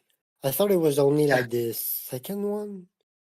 No, because we had a deck earlier that was doing Resonance Diver, and then there was another one doing Resonance as well. I'm just blanking on what it was. Unless I'm forgetting. You keep going through the deck. I'm gonna go look through trying to remember which ones you're doing. All right. So yeah, this is a fairly um, standard, I would say, engine with abundance to fuel your divers, and then your divers take over the game. Lightbringer is always like a super good unit, especially with metamorphers when they get you moon moths. Yeah. And with Ingenuity to do 2 Lightbringers round one. Or any round. Good point, yeah. It can take people off guard. You have one of Anchornaut, one of Battleseer, one of Celestial Knight, one of Light Swordsman, one of Sandstorm Sage, and 2 Sonic Swordsmen. So a lot of knights here and a lot of variety, which is good for the first 5. You're gonna pick the one that's best for the situation and potentially multiples. Because with all the draw here, you can easily rebuild your engine even if you haven't got them on your hand at the start. Yeah. Celestial Knight is one that I think is underplayed right now. I've been convinced Armored one is really good. Yeah, it's really good with how much ping is around. Mm. Then you have more one-ofs in the action spells. One of Call Upon the Realm, one of Channel Magic. So solo is not in either camp, Call Upon the Realms or Channel Magic. One of Fort Lightning, one of Gates to Thrown Open. So this is interesting. He can go like all books and gates. Or maybe it's a join too. 3 reverberates, one revival pact, 3 two shadows to kill knights, one figures in the fog and 1 fate reflection. Good stuff. Yeah, and this deck Mm, also has Metamorpher, Diver, Revival Pact Engine, like Philosophy of yeah, it. the same. I don't know if it's Red King who popularized that. I know he has a deck that runs it, but I It don't makes know who sense. like. Yeah, this is, and it also has a one of Sandstorm Mage. So perhaps in the first 5, perhaps not. Hard to say. Um, oh Yeah, wait, this one has a lot of round one options. yeah. I think you don't want to tell your first 5 in the description in an open list tournament. Um, that Oh, I being said, missed I that. think Yeah. I've actually done it myself. So who am I to speak? Yeah, I for my James list, I quick made a copy because I had an in-depth guide. Like that should not stay there. Yeah, I think I've kept everything. We'll see. Oh, perfect. How kind of you. Yes, yes, I'm very generous. Dead Sea. 2 ceremonial, 2 illusion, 3 nature, 3 divine, Tristan deck. Bone Bone Crow. Crow, False Demon, Lightbringer. Very spicy. Bone Crow False Demon has not been seen in a while. Bone Crow is genuinely pretty good and Tristan. Really? I mean, it's a 3 attack to face. I guess, yeah. I've more seen it with Double Down though. Ah, yeah, yeah. Yeah, with Double Down, you get sort of into VBS territory. Mhm. Yeah. And so all that is supplemented with Polarity Mages, Terra Herders, and Raptor Herders. Sorry, I'm getting a bit tired, I think. 3 massive growths that have no bear synergies. Probably drop them on the Terra Hatchlings. Oh, yeah, maybe. Then you have the Clashing Tempers, again for the Terras, probably. 3 Fester, 2 Fort Lightning, 2 Mist Typhoon, which is really nice with when you are yourself playing a lot of weenies. And the redraw is not to be underestimated. Sometimes it can be really good.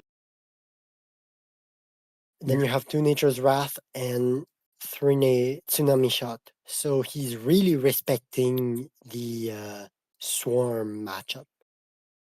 And you Yeah. have 2 Ice And it also Tracks. makes sure that you can always summon your Bone Crow. That is never going to be a concern. Yeah, yeah, definitely not. If anything, the deck might be a little bit threat light, but maybe that's what massive growth is for, to give you more oomph behind your third base. Yeah. Just kill all of the opponent's units with your action spells, and then like Sympathy Die, up a Polarity Mage, trigger out a massive growth. Just have an infinite number of them. Yeah, and with 3 Festers and 3 Tsunami Shot, you don't have to waste your units to swing into Knights, basically. I think I think the biggest concern you have is Root Armor. Fester kind of does it. Fester does help with that. Though you don't have easy to attack units to pressure through the root armor. It's going to be like Yeah. False Demon or Clashing Tempers buffed unit. Well, I guess you've got Lightbringer. If they've got a rebuilding unit, just kill everything else and pull out of position. Yeah, that's true actually. I guess the first five is gonna be Bone Crow, False Demon, Lightbringer, that's 4. Tsunami Shot, that's 6. Magnify, that's 7. Polar Image, Massive Growth, I guess. That's a bit risky, except to be meting the massive growth. Oh yeah, it's not Forager. It could be 3 books, Magnify, Tsunami Shot, Massive Growth, Frog Ping, Yeah, that could be. All right. or any of the 2-cost action spells. Yeah, yeah. So So we've got Naminé, sort of value engine, Swarm. Here a slower inevitability value engine. And here you have, I guess it's like an aggro disruption deck. Yeah. kind of All right. control you with just how much it can clear the board. Yeah, yeah. But I mean that it has a decent time to kill. It will want to kill you before you build your engine or whatever. Yeah, We're getting into your decks if you want to so present them, true. like because Okay, I can't explain them. my first deck is Koji. This is very similar to almost identical to my collection deck. It has 1 ceremonial die, 1 nature die, 3 divine, 2 sympathy, 3 time. I have an overloaded spellboard of 1 Lightbringer, 2 Mirror Spirit, 3 Time Hopper, 1 Wishing Wing. Let me be very flexible on how I want to play round 1. I can go aggro with Lightbringer. I can go more long-term with Time Hopper, Wishing Wing. Mirror Spirit, I can first 5 or not, depending on matchup. If I think I'm going to want to have it end of round 1, I can keep it, but if I don't, I can leave it. I can draw into it. A lot of 1 ofs in this deck. The original name was Wolves, Wings, and 1 ofs. A lot of options. Allies, I'm on Glory Aspirant, Hammer Knight, Huntmaster, all as 1 ofs. Then 2 Light Swordsmen, 1 Old Salt, 2 Raptor Herders, 1 Shepherd of Lost Souls, 2 Sonic Swordsmen, 3 Wolfpack Leaders. I can build a lot of different aggressive opens. I can go double knight, I can go single knight and Wolfpack Leader, single knight and Glory Light Swordsman, Old Salt. A lot of different options. And do the you Wolfpack Leader, do you go you triple said, knights sometimes? I I don't think I have in this deck, but I've done triple knight. Oh, wait, no, I have. I have triple knighted in this list against Demona Oh once. wait, you can't because Hammer Knight and Huntmaster overlap. Yeah. Although I could theoretically play 2 Sonics in a round if I ever wanted to. Yeah, that's true. I can go Sonic, Hammer Knight. Mm. I had a deck where that legitimately was just, my old Demona deck, the mirror match plan was Sonic, Hammer Knight.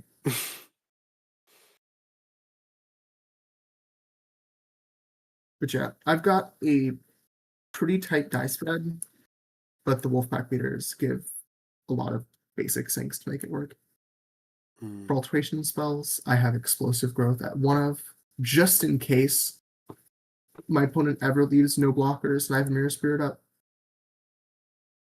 And with And Wishing then, Wing, it's not bad either. yeah, that too. It can just sort of cheat out a win out of nowhere. So I never want to remove it from the list. It's always a good inclusion. And then 2x Ocean's Gift, because the deck has had issues in the past with spin down. Okay, so I was curious. Yeah, you really use it for the spin up. That and I have a lot of ways to benefit off the Yeah, of course. status token. Then action spells, I have one of Fester and two Export Lightning. Festers are very good for Spy Flux, so I expect Knights. And then for action spells, I have Fate Reflection, Ice Trap, Standstill, all I one of. Standstill is another Yeah. 1x because it cheats out wins. And Ice Trap is in there in case a certain Rin deck is in the format. Yeah, I Or I mean, guess, we've seen the decks. It's gonna have targets in almost all matchups. yeah. And there's been a lot of Let's take Shadow Mirror Guards, I Spirit. think. A couple of them. I think we've Which are, seen this is one just one of my list with favorite them. decks. I think I'm thinking of my deck because my next deck runs them. So that's But not going yeah, to be a matchup I have to worry about. like your Koji But yeah, did, this is just one of your my favorite Koji decks. decks are iconic. Thank you. I like running uh, high color Koji decks just because of how many funny things you can do in them. Mm. There's no accelerate in this one. I couldn't get Accelerate to work in this iteration. I still have a couple Koji decks that run it, but given that I'm no longer running like Immortal Commander, and my Yeah, game plan is less, standard bearer. yeah, some of my decks that are still more in nature run it because I can combo it with like Time Hopper plus Clashing Tempers. Ah, yeah. But sadly, it did not work in this one. All right. Then you have your Victoria deck, which I don't think I'd ever seen before. I'm not sure if you faced it. I built it right after the initial version of this, right after the Sympathy set came out, but didn't. There was like a few months where I didn't play it for a while. It's on 5 Illusion, 1 Divine, 4 Sympathy. Its ready spell is 2 Keepsake, 1 Memorialize, 3 Cerulean Diver, 2 River Colossus, 1 Shade Prowler. But the point of this deck is Memorialize Diver. It is built around that engine.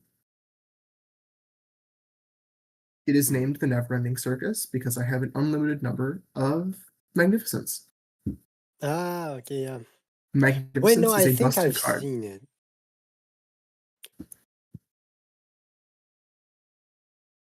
Yeah, Magnificence is one of the best cards in the game at this point. Definitely. On its own, I think it could be the best card. Yeah. And if you run it with Colossus and Prowler, even if your opponent doesn't have good swap targets, you do. Yeah.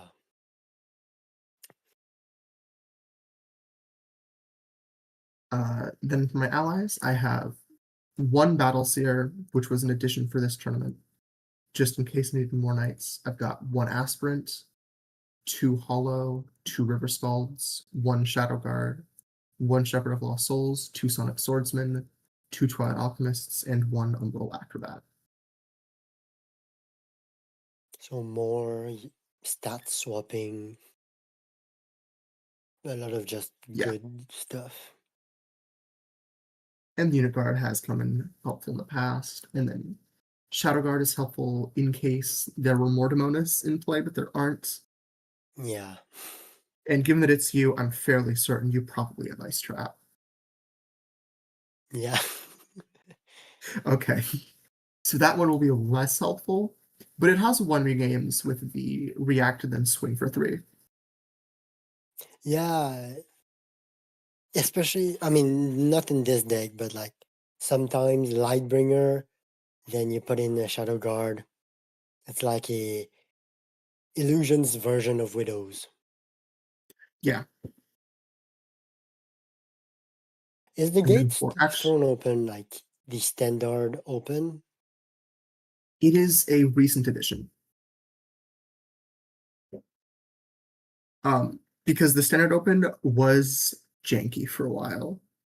The Standard Open involved Glory aspirating a Sonic just to get to 10 dice worth of expenditure.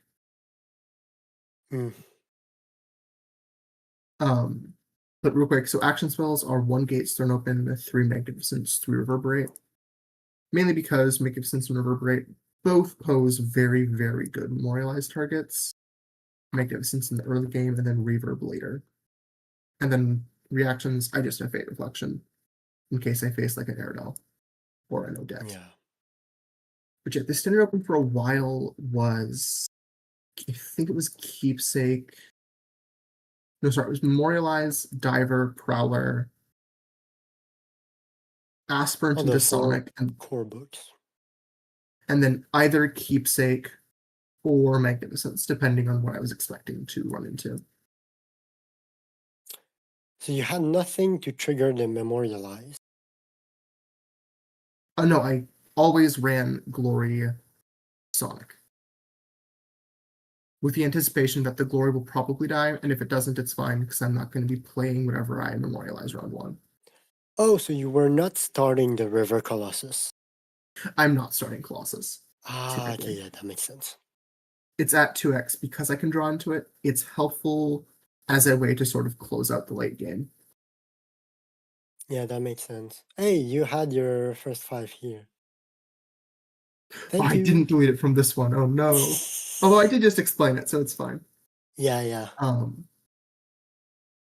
It was the James list that had an extensive write-up that is no longer there. But yeah, this Victoria list actually does surprise basically every round. Really? Just for keepsake? For Keepsake, it also I can win off of just grinding Oh, my opponent out the fatigue. late game with hollows if I need to, hollow in that. And then since I'm cycling Magnificence, I'm getting more spinning. But Surprise also is very nice if you want to make sure you can still afford things while using River Colossus. What? If River Colossus spins your dice down to basics, you can surprise them. Oh, yeah, okay, I get what you mean. This is the less played of my 3 lists. It's partially here to get more testing, but hopefully it does well. Yeah, okay. And then this is Swordsman and Soulfire, right? It is. V2.0, wow. Yes, this was an experiment where I swapped out the nature package, well, most of the nature package for Sympathy. Mm. So I'm on 1 nature die, 4 divine, 4 sympathy 1 time. I have 3 cerulean divers, 1 lightbringer, 1 seafoam snapper. So the divers have just fully replaced my frost frog.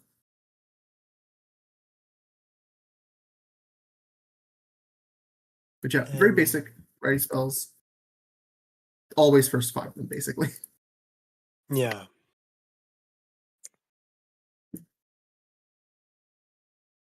And then for allies, I have 1 beast warrior, 2 glory aspirants, 1 huntmaster, 3 light swordsmen, 2 raptor herders, 2 shepherd of lost souls, 3 sonic swordsmen, and 2 twilight alchemist. Mm-hmm. I Then your think this action is basically spells. yeah, action spells. I have 2 fork lightning, 1 rally the troops, 3 reverberate, 3 soulfire. No alterations or reactions. The rally the Very, troop very is similar. interesting. Yeah, rally the troops was added a while ago, after I lost a couple times to like meal Neil? decks, but also Ah. given that I'm running aspirants, light swordsmen to an extent, shepherds, alchemists, like there are a lot of 1-cost allies that are really good to replay. And given how ally-centric this list is, I can often heal like 5 with it if I want to. Oh, okay, yeah. And then replay them. So if like I'm facing a mill deck and I'm at like the end of what I can do, I can rally it back up. Use this sort of like a refresh of all of my threats. It doesn't see Yeah, play in many games, but the games it does see play, it's very important. yeah, I can see that happening. So yeah, would you say like are the biggest change compared to the nature version? Yeah, compared to the older versions, I no longer have. I think I was on two Hunt Masters before. I obviously was running Frost Frog. I had Mm. Clashing Tempers, which was quite helpful. Those were replaced with Reverberates. I think there were other edits, but I cannot remember them off the top of my head. Oh yeah, Alchemists are also new, simply Ah, because yeah, they're yeah, a really nice convene target if I'm up against like a spin down or a mill. yeah. And if you need to dig for a spell, Alchemist is a good convenient target. Yeah. I'm running a lot of All the right. really good convene targets in Warrior, Aspirant, basically the entire suite that James typically runs. Yeah. Do you sometimes convene for knights? I have never had to, but I have had, like, there were first fives that in the older lists I was prepared to pivot to if I needed to, but I was never forced to go like triple Sonic or anything. Mm. Is a Demona option, so we'll see. Maybe I'll pull that against you in our game. We'll You never see. know. All right. So that rounds out your decks. You have two aggro decks. I need to look at the Victoria. It's sort of a mid-range deck, yeah.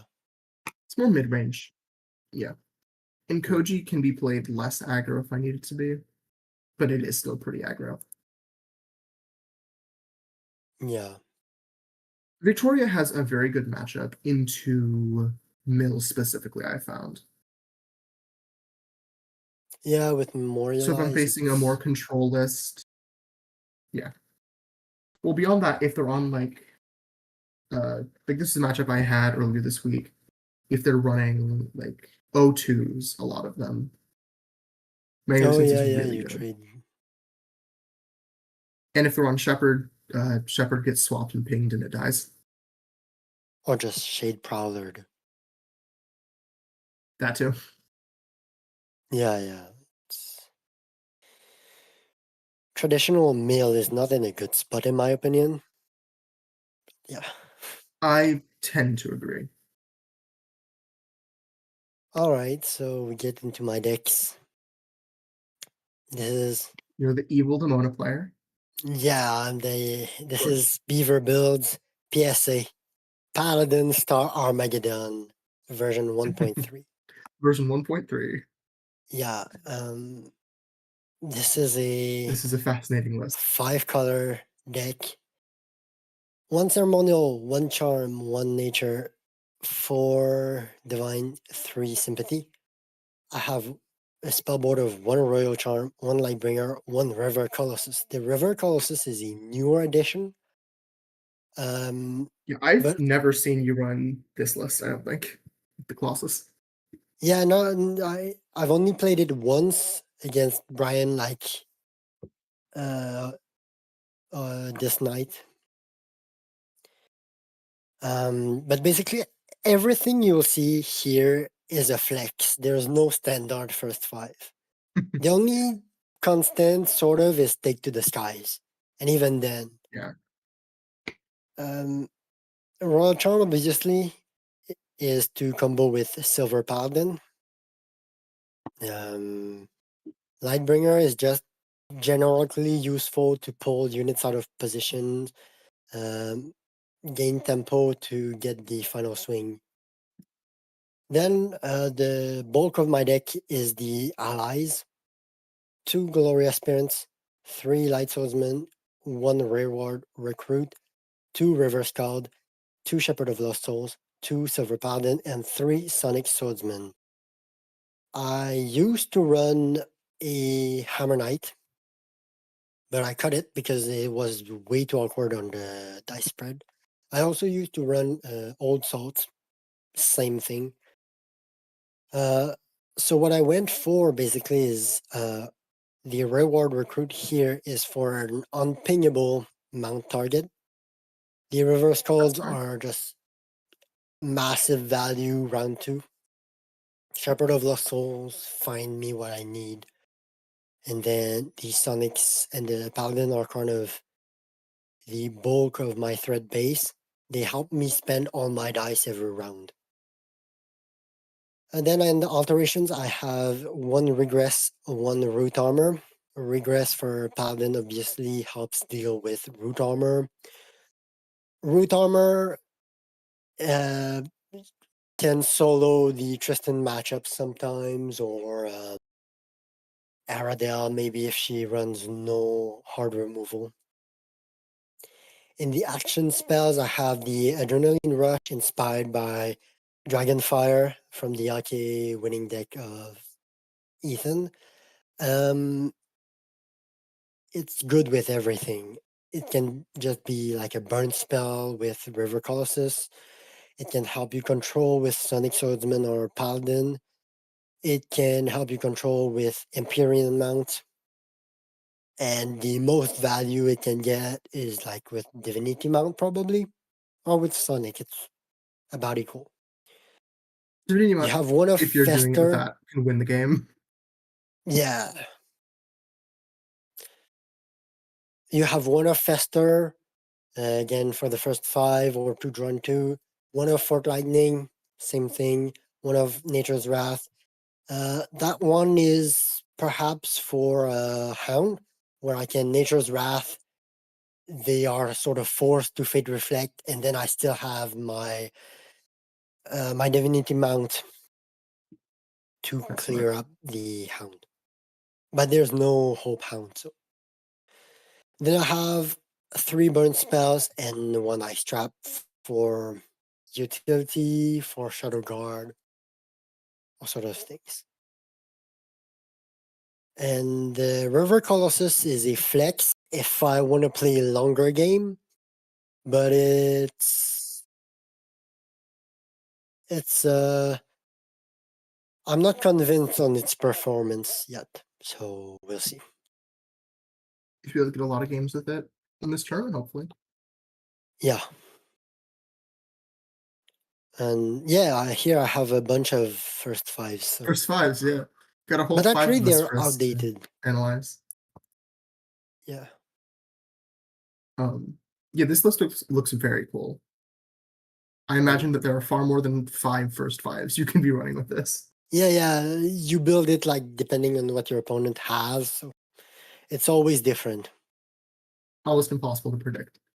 Yeah, that's basically what I went for. The goal of the deck is a Demona deck that does not.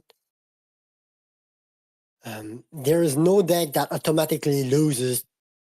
Uh, no, that makes me automatically lose because there are too much deck. If anything, it'll come down to first five guessing, but I Yeah. should have an out to everything. Yeah, and since you're Demona, the Take to the Skies is naturally going to give you just a slight bit of advantage Yeah. into basically everything. All right. Then my Rin deck, everyone knows Frostfire, but this time with a twist. Not only am I on Divine for Griffin, I am deeper on Divine because I've been disappointed with the performance of Clashing Tempers. I know this is blasphemy to say for me, but I it's can't the believe truth, you of all people. Is it Clashing that Tempers it's cost, yeah. is the issue that it like competes with Adaptodon for the adaptations? Not even, it's just not efficient enough. Okay. At two, it was like often trading equal, and its main usage was to remove load from my other spells. So where Fester was like my night removal, Clashing Tempers came in and was like, here, have this like weird wall up to kill knights. And on the flip side, it also came in to help uh, fill in the role of Nature's Wrath into dealing with weenies. But it wasn't ever super efficient at it. And now that weenies trade up, even without swinging, you sort of need Fort Lightning to keep up, I think. So yeah, we've got Yeah. 2 ceremonial, 4 nature, 3 divine, 1 time. So I'm ditching all the time shenanigans. I've got 1 Adaptodon, 1 Cloudburst Griffin, 1 Emperor Lion, 1 Frost Frog, and 1 Lightbringer. So this gives me the possibility to dodge Aradel or Ice Traps, possibly. I haven't tested Emperor Lion yet. I've got the 1 of Fire Archer to recreate, 1 Glory Aspirant, 3 Hammer Knight, 3 Light Swordsman, and 3 Old Souls. The Light Swordsman, again, I've said it before, they are just one of the best units in the game. So I'm hoping that this is again uh, buffing a bit my threat base because Light Swordsman is a much better unit than Raptor Herder. Yeah. I've got the 1 of Root Armor, 1 of Blood Chains, 1 of Clashing Tempers. It's still useful to close out the game or to beat Mill, for example. 3 Festers, 3 Fort Lightnings, 2 Nature's Wrath, 3 Shadowing Fist. No reaction because I couldn't fit them here. Um, yeah, not much to say. This is pretty straightforward. I'm not Okay. testing anything super spicy besides like Emperor Lion. I'm no longer on Survival of the Fittest as much as it pains me because being on 2 time was just too hard on the dice spread. That makes sense. I do have a quick question. Yeah. This says that it is version 1.277. Oh yeah, yeah. How many Seven versions have seven there is been? it's Is that basically just since because it I share my decks with Mitch, notably, who's picked up Frostfire. I It's sort of my signature to say that this is okay. my version specifically. But yeah, it's Okay, so 1.2. there have not been 277 iterations after version 1. No, no, no. No, I only do 0.1. And I've never done more than like 6 iterations before switching to another integer.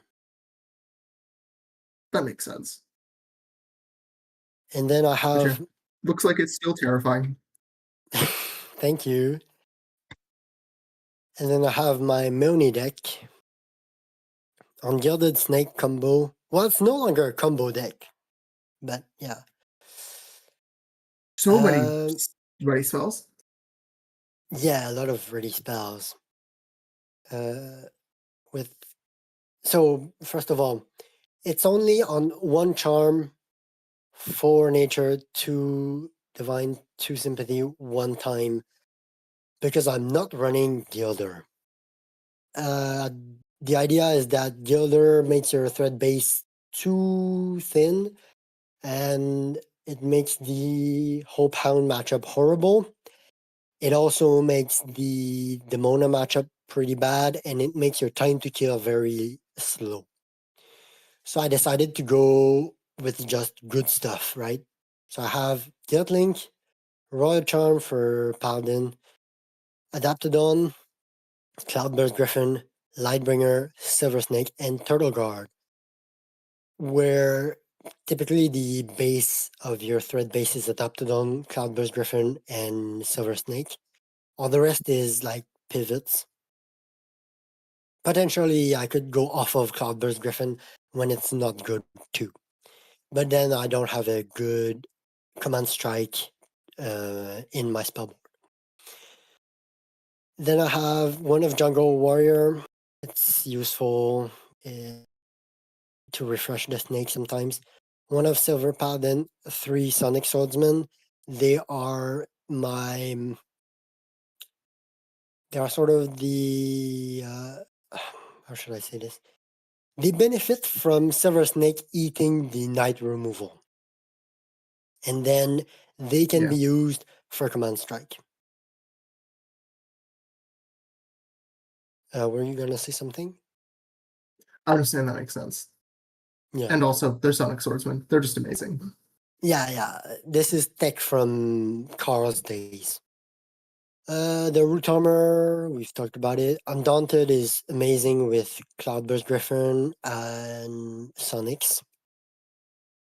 I've got the 2 Clashing Tempers, 1 Fork Lightning for the first 5, 3 Nature's Wrath, 3 Reverberate to be interaction that draws me more cards, 2 Seeds of Aggression, 1 Survival of the Fittest, 1 Crescendo, 1 Fate Reflection, 1 Ice Trap, and 1 Sympathy Pain. So it's a lot of things I can bring into the first 5, a lot of things I could draw into, a lot of things for my opponent to respect. And here I have my changelog.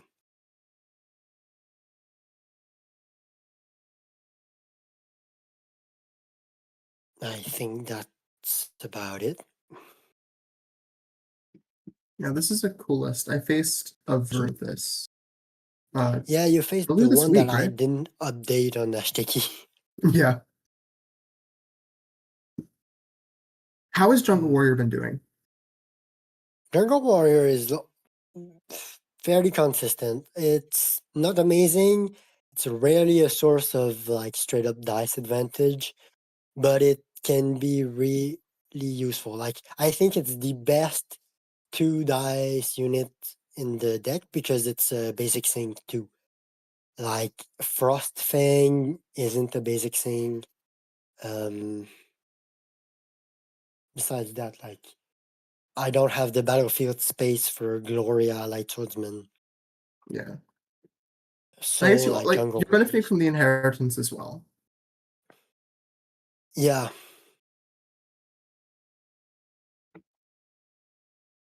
And like Last Order on even Cloudburst is not like horrible. It's a little bit above curve. So yeah. That means I have 1 aggro deck, 1 and 2 aggro disruption decks. With And you don't Meoni have to being worry on about the slower side. and you don't have to worry about a tomorrow matchup. Yeah, no. And finally we have Shadow with an Echo deck. Do you want to talk? I'm gonna get some water. Sure. So Shadow's on an Echo list that has 4 illusion, 4 divine, 2 time. The ready spells are 1x Summon Lightbringer, 1x Seafoam Snapper, 1x Summon Shade Pearl. Very solid spellboard. Snapper can prey on both the Prowler and the Lightbringer. For allies, he is on 2 Celestial Knight, 2 Gates Defender, 2 Glory Aspirant, 3 Light Swordsman, 2 Realm Walker, 2x Shepherd of Lost Souls. So it looks like he can go a more round 1 aggro open and try to go like Realm Walker plus Shade Prowler. So you can combo those 2 together with Gravity Flux. That or he could also start Double Knight. Yeah.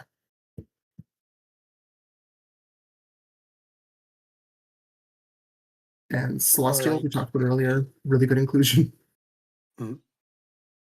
or like Gloria Spirit flex and like you don't necessarily summon the Seafoam Snapper, I don't know.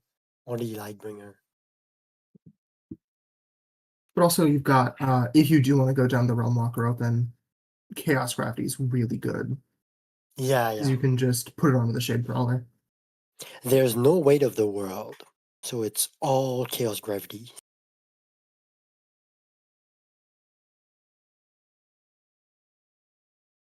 I'll go with the action spells real quick. We've got one Call Upon the Realms, 3 Chaos Gravity, which was mentioned, 2 Fork Lightning, 1 Gates Thrown Open, 2 to Shadows, and then 2 Fate Reflection, 2 Figures in the Fog, 1 Standstill. It looks like this deck is very good at taking a board that, like, making it so that none of your blockers can do anything. Yeah. And actually, I've just realized with Gates Thrown Open, he can do the was it Chaos Gravity that used to do that? Where he would start like either Double Knight or Knight books and Gates. And like he would start different books. So that he could start like just a bunch of units that his opponent wasn't ready for. Yeah, that's a lot of units run one. He could start Gates, 3 books, Glory, Light Swordsman, and I think that's 10. Yeah, and if you don't go Gates, you can actually go. Well, actually, no, you're kind of forced to go Gates because just a Knight is not enough. Yeah.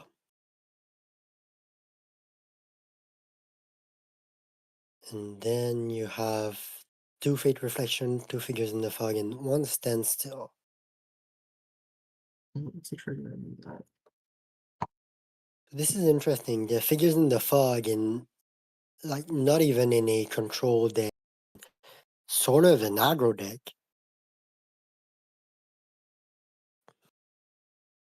Might just be tech in case you're facing like a deck like Carl's Fighting Spirit, Secret Door List, or Mayoni Hypnotize. Yeah. Or all the massive growth decks. Yeah. So it's probably gonna find good targets here. Also, Then you have crucially the with Standstill, it's after you declare attackers when Realm Walker and Prowler will have already triggered. yeah. This is really good. Yeah, because if you have Prowler out and Realm Walker, you can Gravity Flux, remove 1 blocker, swing Prowler Oof. and Realm Walker, take out 2 more, and then react with Standstill to take out at least 1 more blocker. Yeah, that's such a big swing. But I mean, I don't think a lot of decks will allow you to keep a Realm Walker alive for long. I hear That's true. the Molten Golds we've seen are justified. They dodge the Yeah, Fate Reflection. and there's no charm, so you can't be on Golden Bell. Yep. I don't think there's any Golden Veil in the tournament so far. Yeah, not My that we've Meoni deck seen. has cut it.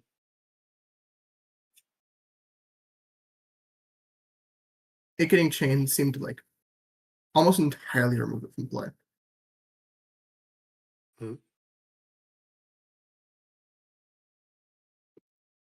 I mean, it's probably more than just that. Like people playing fewer like protect the queen strategies. Like Meoni is less popular. And just in general being less high on charm, I think. Or less high on Yeah. charm in night decks.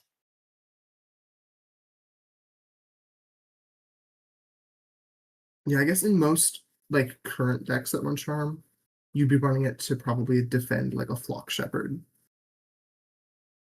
Yeah.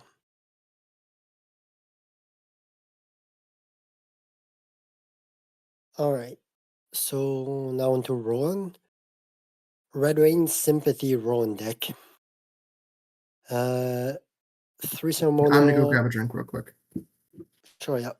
3 ceremonial, 1 illusion, 4 sympathy, 2 time. This is a Rowan Turbo Discovery deck.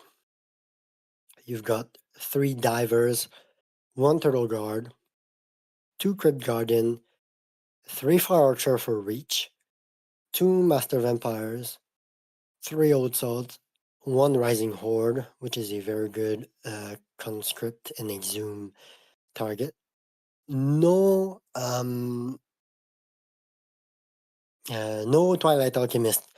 So actually, I'm revising my judgment. This is maybe not quite a turbo discovery because without Alchemist, you don't dig as hard, and there's also no generosity.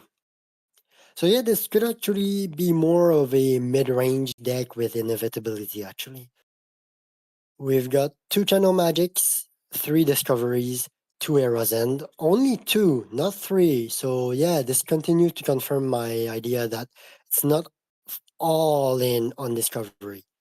You've got 1 of gates thrown open, perhaps in the first 5 to stabilize with double turtle. Um, 3 reverberates because they're just so good. They're a good discard fodder for discovery. You've got 2 shadows for night removal, and 2 fate reflections because ping is everywhere, and also staves off prowlers. So when I'm looking at this deck, I'm thinking like Cerulean Diver, Turtle Guard, Crypt Guardian. We're at 6 dice. Rising Horde 8, Conscript Exhume 9, and like 2 shadows for 1. Or he starts Discovery and he hopes to draw from Diver. I'm not exactly sure. If you start Discovery, what do you discard? And how do you fill your hand? Maybe you go double knight Discovery. That's 1, 2, 3, 4, 5, 6, 7, 8, 9, 10. Yeah, that's a possibility. It's interesting. I haven't seen a Roan deck with any 2 spellboard in a while. Mm. I mean, some run virtually too, where they only draw into the remaining ones. But yeah, this is very like minimalistic.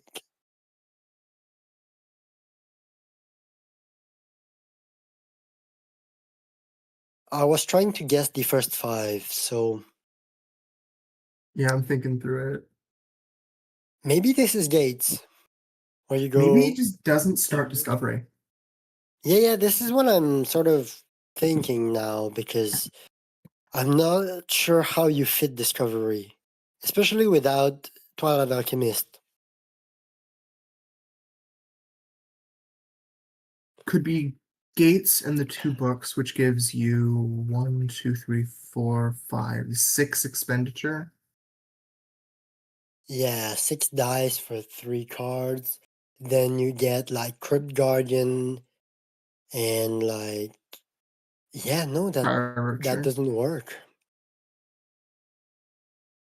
because you're Why at not? 4 cards. So you would need to draw from Diver. No, I'm saying you don't start uh, Discovery. I don't think Yeah, if you're okay, doing the yeah. Gates open. Could honestly go Discovery 2 book Rising Horde Old Salt just to get the Rising Horde conscripted for next round. Yeah, but what do you discard? Nothing. I'm saying you start the 2 books Gates Old Salt Rising Horde. Oh, yeah, okay, no. So without Discovery again. Yeah. Yeah. This is probably. And like, depending on what happens, you can flex between like Exhume, Horde, or Diver. Mhm. Hmm. Yeah, this is an interesting deck. Without seeing it being played, I wonder how good its defenses are. Because if you're not turboing out Discovery, it'll take a longer time for you to turn the corner.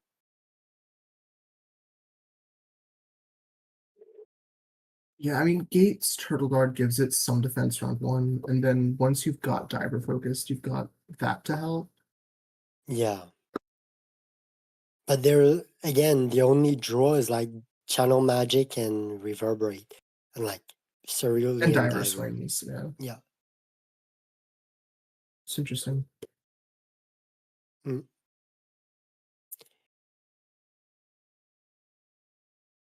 Also, the only two eras and I think really points to a deck that doesn't rush out Discovery. Probably doesn't even first Yeah. fives it. So yeah, This is I another think one I we really want can. to see played to understand. Yeah. Thankfully, the replays will be mandatory to report. So Wonderful. any matchup you want to see, you'll be able to see.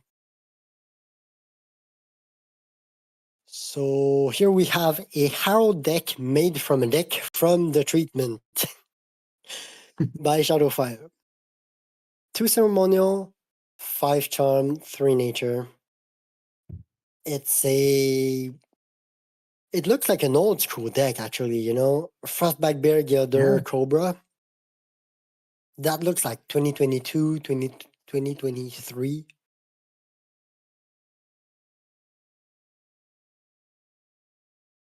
Yeah, it looks like a lot of the decks I've seen from at least VODs from back then. Yeah, like um, in the team tournament when I joined in 2023, yeah, my teammates played a lot of decks like these, a lot of Gilder, Cobra decks. Frostback Bear was everywhere. I thought it Very was value bad at the oriented. time, but yeah, What do you think about Bear now? Is it still? I think it's bad still. Yeah, that At the time, the book tax is bad. it was a little bit of a contrarian opinion, but I still thought it was like not particularly good because it was so slow compared to like having a knight. Now the game's gotten faster, more efficient. It's even worse personally, but it's a stable threat. It Mhm. has that going for it. And it has the basic sync, which I think probably its best thing in a lot of decks. Yeah, that's true. Though I think basic syncs a little over times because you can get basic syncs in your 25 too. We've got really good basic syncs. Um, so you don't necessarily need to sacrifice that much efficiency just for Yeah, them. I'm just thinking about comparing it to like the other thing fighting for the slot, which is Adaptodon. Yeah, yeah, definitely. I mean, Adaptodon or Knight, you know. Yeah. Although I guess in Herald it has the benefit of swinging around most of the unit guard. Wait, no, because Mark already blocks unit guard. What am I Yeah. talking about? But I mean, like, it's true that having a 2 attack unit in your spell board that doesn't get pinged easily, that doesn't get And ice pressured by traps. 2/1s too easily, it still gets pressured a lot by them, but it has merits, you know. Yeah. It's still not a bad card. Uh it's still very solid. And Yeah. with how many like how many swarm decks there are, the terrifying does become a lot more Yeah, but only of a if factor. you're free to swing above. Like Frostback Bear has a slow time to kill because it's only Yeah. like 2 for 3 round 1, then 2 for 2 all the other rounds. So yeah. Anyhow, enough bear hating. We're here to talk about the deck. We've Yeah. got 3 Ruby Cobras, So potentially a join two beast tamers, super good at all time, and especially now into this very swarmy meta. Definitely. There's a little bit of royal paladin, some prowler, but it's still good. Blood Archer, which is more Weenie's hate. Enchanted Violinist are the same, but with inevitability stapled onto it. Hammer Knight is generically just like the Good. second best knight. And then you have the Old Salt, which again, best unit in slot. The Root Armor, we've talked about it again. Yeah, but especially in this list, gives you root armored beast tamer. Oh yeah. Yeah, which is not as weak to hard removal. I will say that a lot of my swarm lists, when I wasn't planning around this, a root armor beast tamer did sort of just turn them off. Yeah. Like a lot of decks, that just is a silver bullet that just takes them I off. guess they're kind of forced to then overextend into Nature's Wrath, though it's only a one of. Yeah. Amplify is kind of cool, gives you a use for Gilder and Ruby Cobra when the one attack wouldn't be enough. Mm-hmm. Let's Cobra Three, threaten the knights. yeah, exactly. 3 Farewell, which is probably your main melee to support Ruby Cobra. 1 Nature's Wrath, which is nice in the first 5. 2 Return to Soil, which is the only Return to Soil we've seen so far, but it's gonna be really good here. Well, good. Oh yeah. It's gonna be the best it's ever been in this tournament. Because it hits Reverberate, it hits recursion targets, and it's likely always gonna be able to hit the unit and kill it. But yeah, 3 of the 8 players have at least one deck built to run recursion engines. Yeah. And even those that aren't built entirely around them still benefit from them. Yeah. And then in the reactions, you have Consume Souls 2. Oh, we have the Golden Veils we were Yeah. talking about. In the last deck. Yeah. Here to protect Beast Tamer, probably, and Hammer Knight. And then you have 2 Ice Traps, which again are just generically good. So yeah, this is list like has a really good inevitability. yeah. This is like a trip in the past. It feels, but with Farewell. Yeah. It's the only new And I card, expect it'll really. have a lot of solid matchups. Like this is going to be Yeah, really good into this game. I suspect the time to kill might be a bit slow against a lot of the decks that are going on the control route. They might be able to out control Herald here.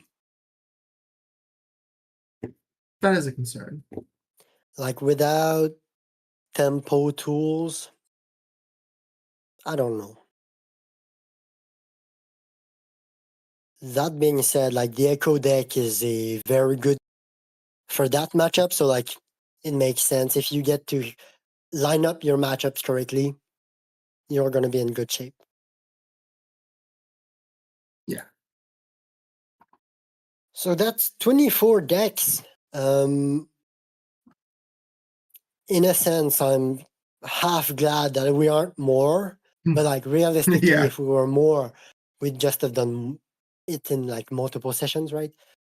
Yeah.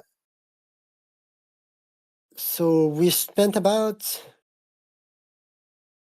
I don't want to do the math, but like it's been a little bit less than 3 hours. Yeah. Well, a decent bit less given that we started. Yeah, we started late. We started at like 8:45, I think. Oh, your CST. Yeah. For me, Right, yeah, it's 9:45. midnight. Yeah, so that's it. This tournament looks like it's going to be a lot of fun. I'm looking forward to watching so many of these replays because there are so many cool decks here. Yeah, I'm really hoping that best of three in this format works. If it ends up being too much time, next time I do it, it's gonna be 20, 15. Mhm. It shaves 10 minutes, but it does mean that you can play like a single session of 1 hour 50. Could it also just be all 15 minutes? I was going to say you could just make it blitz. Like 12 minutes? But The that's 12 to not the 15, intention. yeah, that's a different format. Yeah, it's because like the goal here at the start was for APQ to be like testing grounds for the collection, which is Mhm. why To like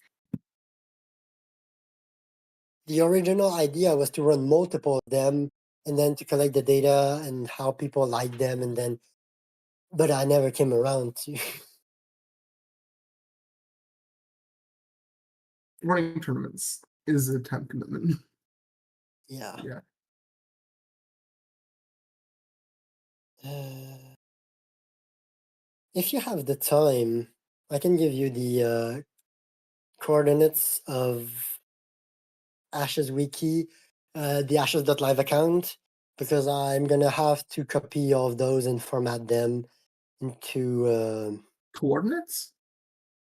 no the coordinates, the account name and password. Oh, password. Okay. That makes more sense. How do you call that in English? Like the Um, I'm blanking on the term. The not credentials, the It might be the credentials. really No, I don't know. I'm blanking. the account details. I think Yeah. yeah. Anyhow, yeah. So besides this, did you want to talk about the tournament? Anything in particular?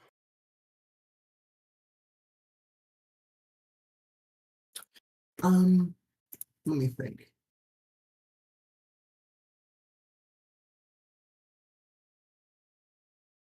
I mean, it's going to be interesting seeing the strategy in which decks you pick to like be the first one everyone runs, and then like adapting once you know which decks can't be played anymore. I Yeah. am I'm excited to see how this experiment goes. Yeah, I do wonder, like, I think what you do is you go with your safest bet, like the one that doesn't get hard countered at all. Yeah, Or you try to gamble and hit like a buy matchup in the first game, but like I don't think your opponent is gonna risk it like that. but even if you like guess wrong, suddenly you have three options and they have two. Yeah, but you're down a game. Just don't lose again. Yeah, but at this point then you're no longer you no longer have three decks available. That is true. But what if you just simply didn't lose? Yeah. I mean You that's just the need to hope ideal, that your right? opponent only has one deck that counters any of yours. Yeah. Yeah. Um, I am wondering if, like in my case, bringing two aggro lists was a mistake, but we'll find out. I mean nobody is punishing aggro super hard. Like the strength of your lists is that they are hard to punish. Yeah, I guess the one person really punishing them would be Estrella, and Estrella isn't like you can play around judgment. Like if someone had maybe oh, I'm trying to think.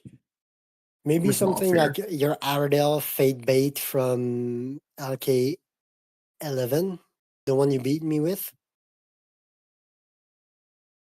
That That one one does have a tries to lot do of ways to deal with Swarm. just a bit taller than Swarm. And it has a decent time to kill too, right? Mm-hmm.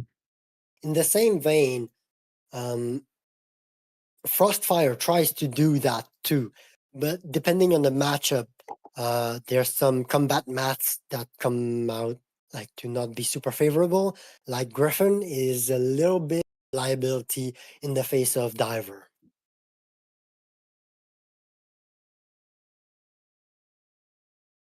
Is this with Diver that it might get side action pinged as well? Well, the problem is that if you try to get Griffin down proactively to ambush a knight, it gets pinged and you don't have a good trade target. Oh, okay. That Because does you make can ping sense. it once, hit it with like Diver, and even if I've buffed it, as long as they can like chump block it or whatever, like they get really good value. Mm-hmm. Oh, one thing I wanted to know, this is my tournament, so like I didn't ask anybody else, but do you think um in the finals, right? The final is the H column. Are you in the APQ 2025 resources bracket? Yeah, Right. I see now. So here it starts, round one. We have here uh, the losers get paired into the losers bracket. Then the winner of here fights against the loser of here. Then the winners of here fight against one another. Then that winner fights against the loser of here. Then the winner of each fight here. Wait, no. I'm not seeing what you're highlighting currently, but I What's your think hand is I it? think I can read the chart. So here, this is D5 winner versus F12 winner. Yeah, okay, so here, this is the winner of the winners and the winner of the losers bracket coming together. And then, yeah, if, so D5W is undefeated here, right? F12W is the winner of the losers bracket. And what I'm doing here is that, actually, like here, I'm gonna place them here for clarity. Doesn't work. Oh, I'm not signed in. Okay, that's why. Anyhow, so here you have like the finals, right? But here, this is the rematch for the finals if the winner of the winners bracket has lost. Because how it works is he basically goes into the losers bracket and gets a rematch against F12W, the winner of the losers bracket. Do you think Yeah. that should be how it goes, or do you think it should end at G? Are you saying that if the winner hasn't lost, they become single elimination for the final game? Is that what you're saying? Basically, yeah. I don't know. I mean, it is already best of three. Yeah, that's like pros and cons, right? Yeah. I mean, if the person who makes it to the end hasn't lost, which is probably how it works out, that does mean that there's 6 games potentially. If you do both, if you like play twice. I mean, if someone wins undefeated, you only play 1, 2, 3, 4 games. No. I'm saying that if you make the winner of the winners bracket, sorry, the final, like if you make the finals Mm-hmm. play twice, like that matchup twice, Yeah, if they that's lose, if 6 games the of ashes. yeah, that's true. But like at this point, we're in the finals. Like I'm assuming Yeah, they can just, go into the next whatever happens and like just do those games eventually. And if this gets adopted for the collection, I think it would be very hype to get a 6 game finals. yeah. Maybe not everyone would like that. I'm a fan I of that, but I think that sounds cool. I think the concern is scheduling yeah, six yeah, of games of course. Ashes.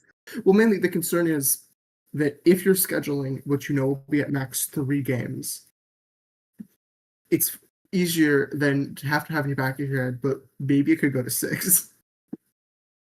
I mean, you can just schedule two how 2 hour sessions. Yeah. Like I personally encourage people to schedule in like 140 session plus four.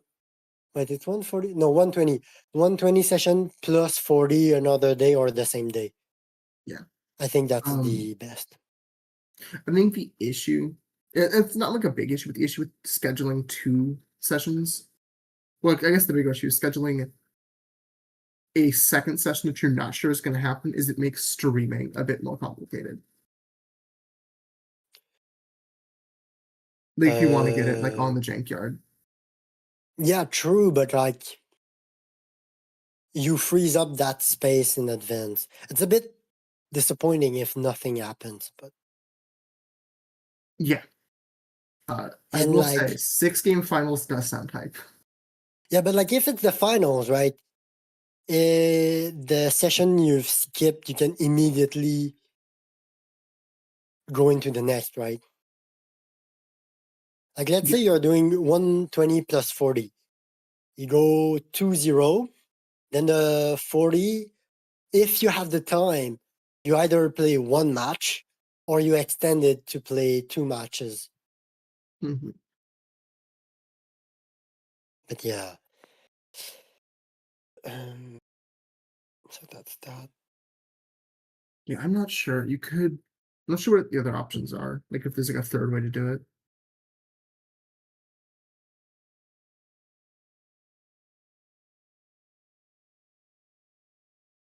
What do you mean for scheduling? I'm saying for like handling the final matchup. Mm. If it's like an in between. I'm not sure.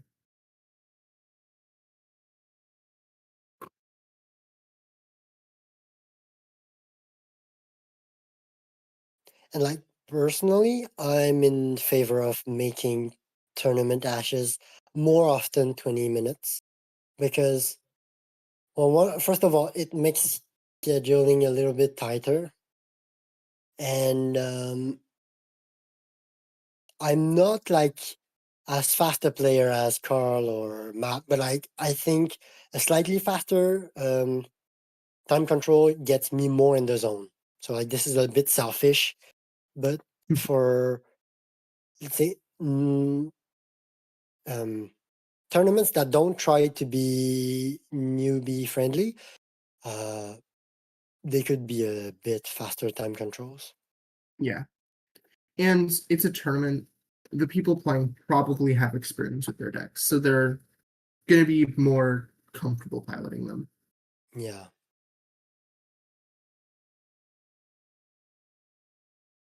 All right. And also, the tournaments that are more focused towards new players, I feel like often don't have time constraints. Sometimes they have like 45-minute time constraints. Like AIL was 45. I forgot about that. Yeah. I mean, maybe you didn't do it 45. It doesn't really matter. It's rare that even at 30 that people time out. But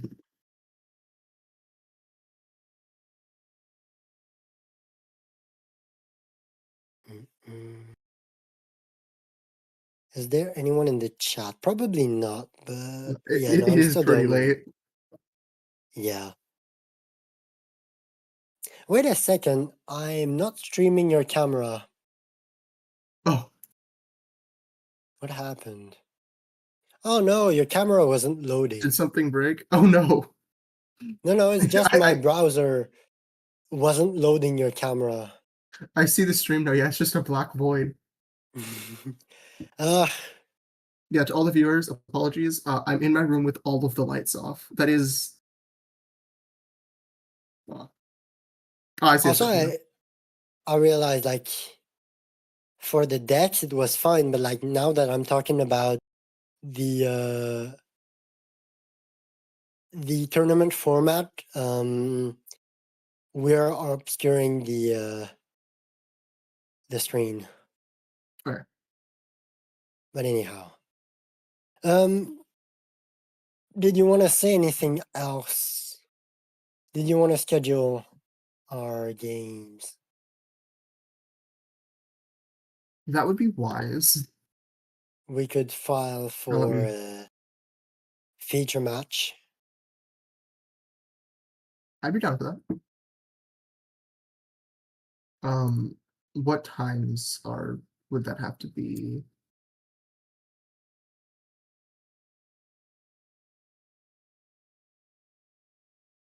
Like, are the featured matches at specific times of day, or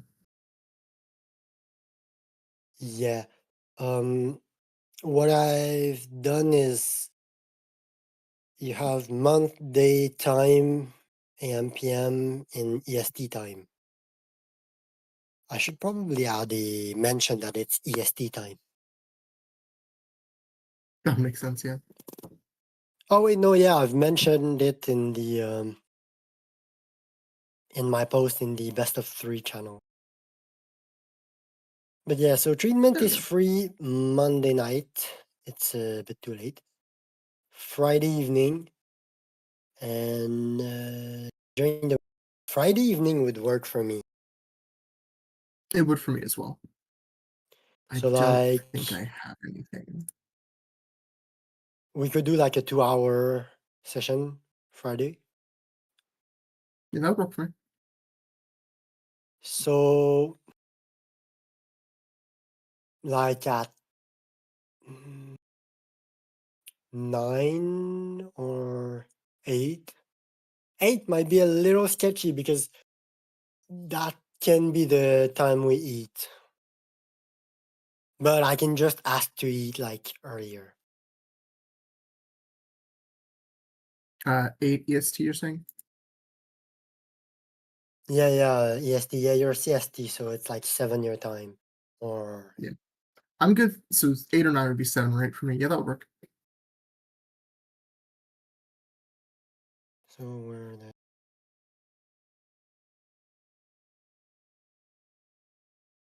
Oh yeah, I panicked a little bit that like I had messed up my timekeeping, but I realized we're tomorrow today because it's past Oh, midnight. yeah. So yeah, it's gonna be the 19th. At, so we're saying ATST, right? Yes. 8:40, and then 9:20. Oh,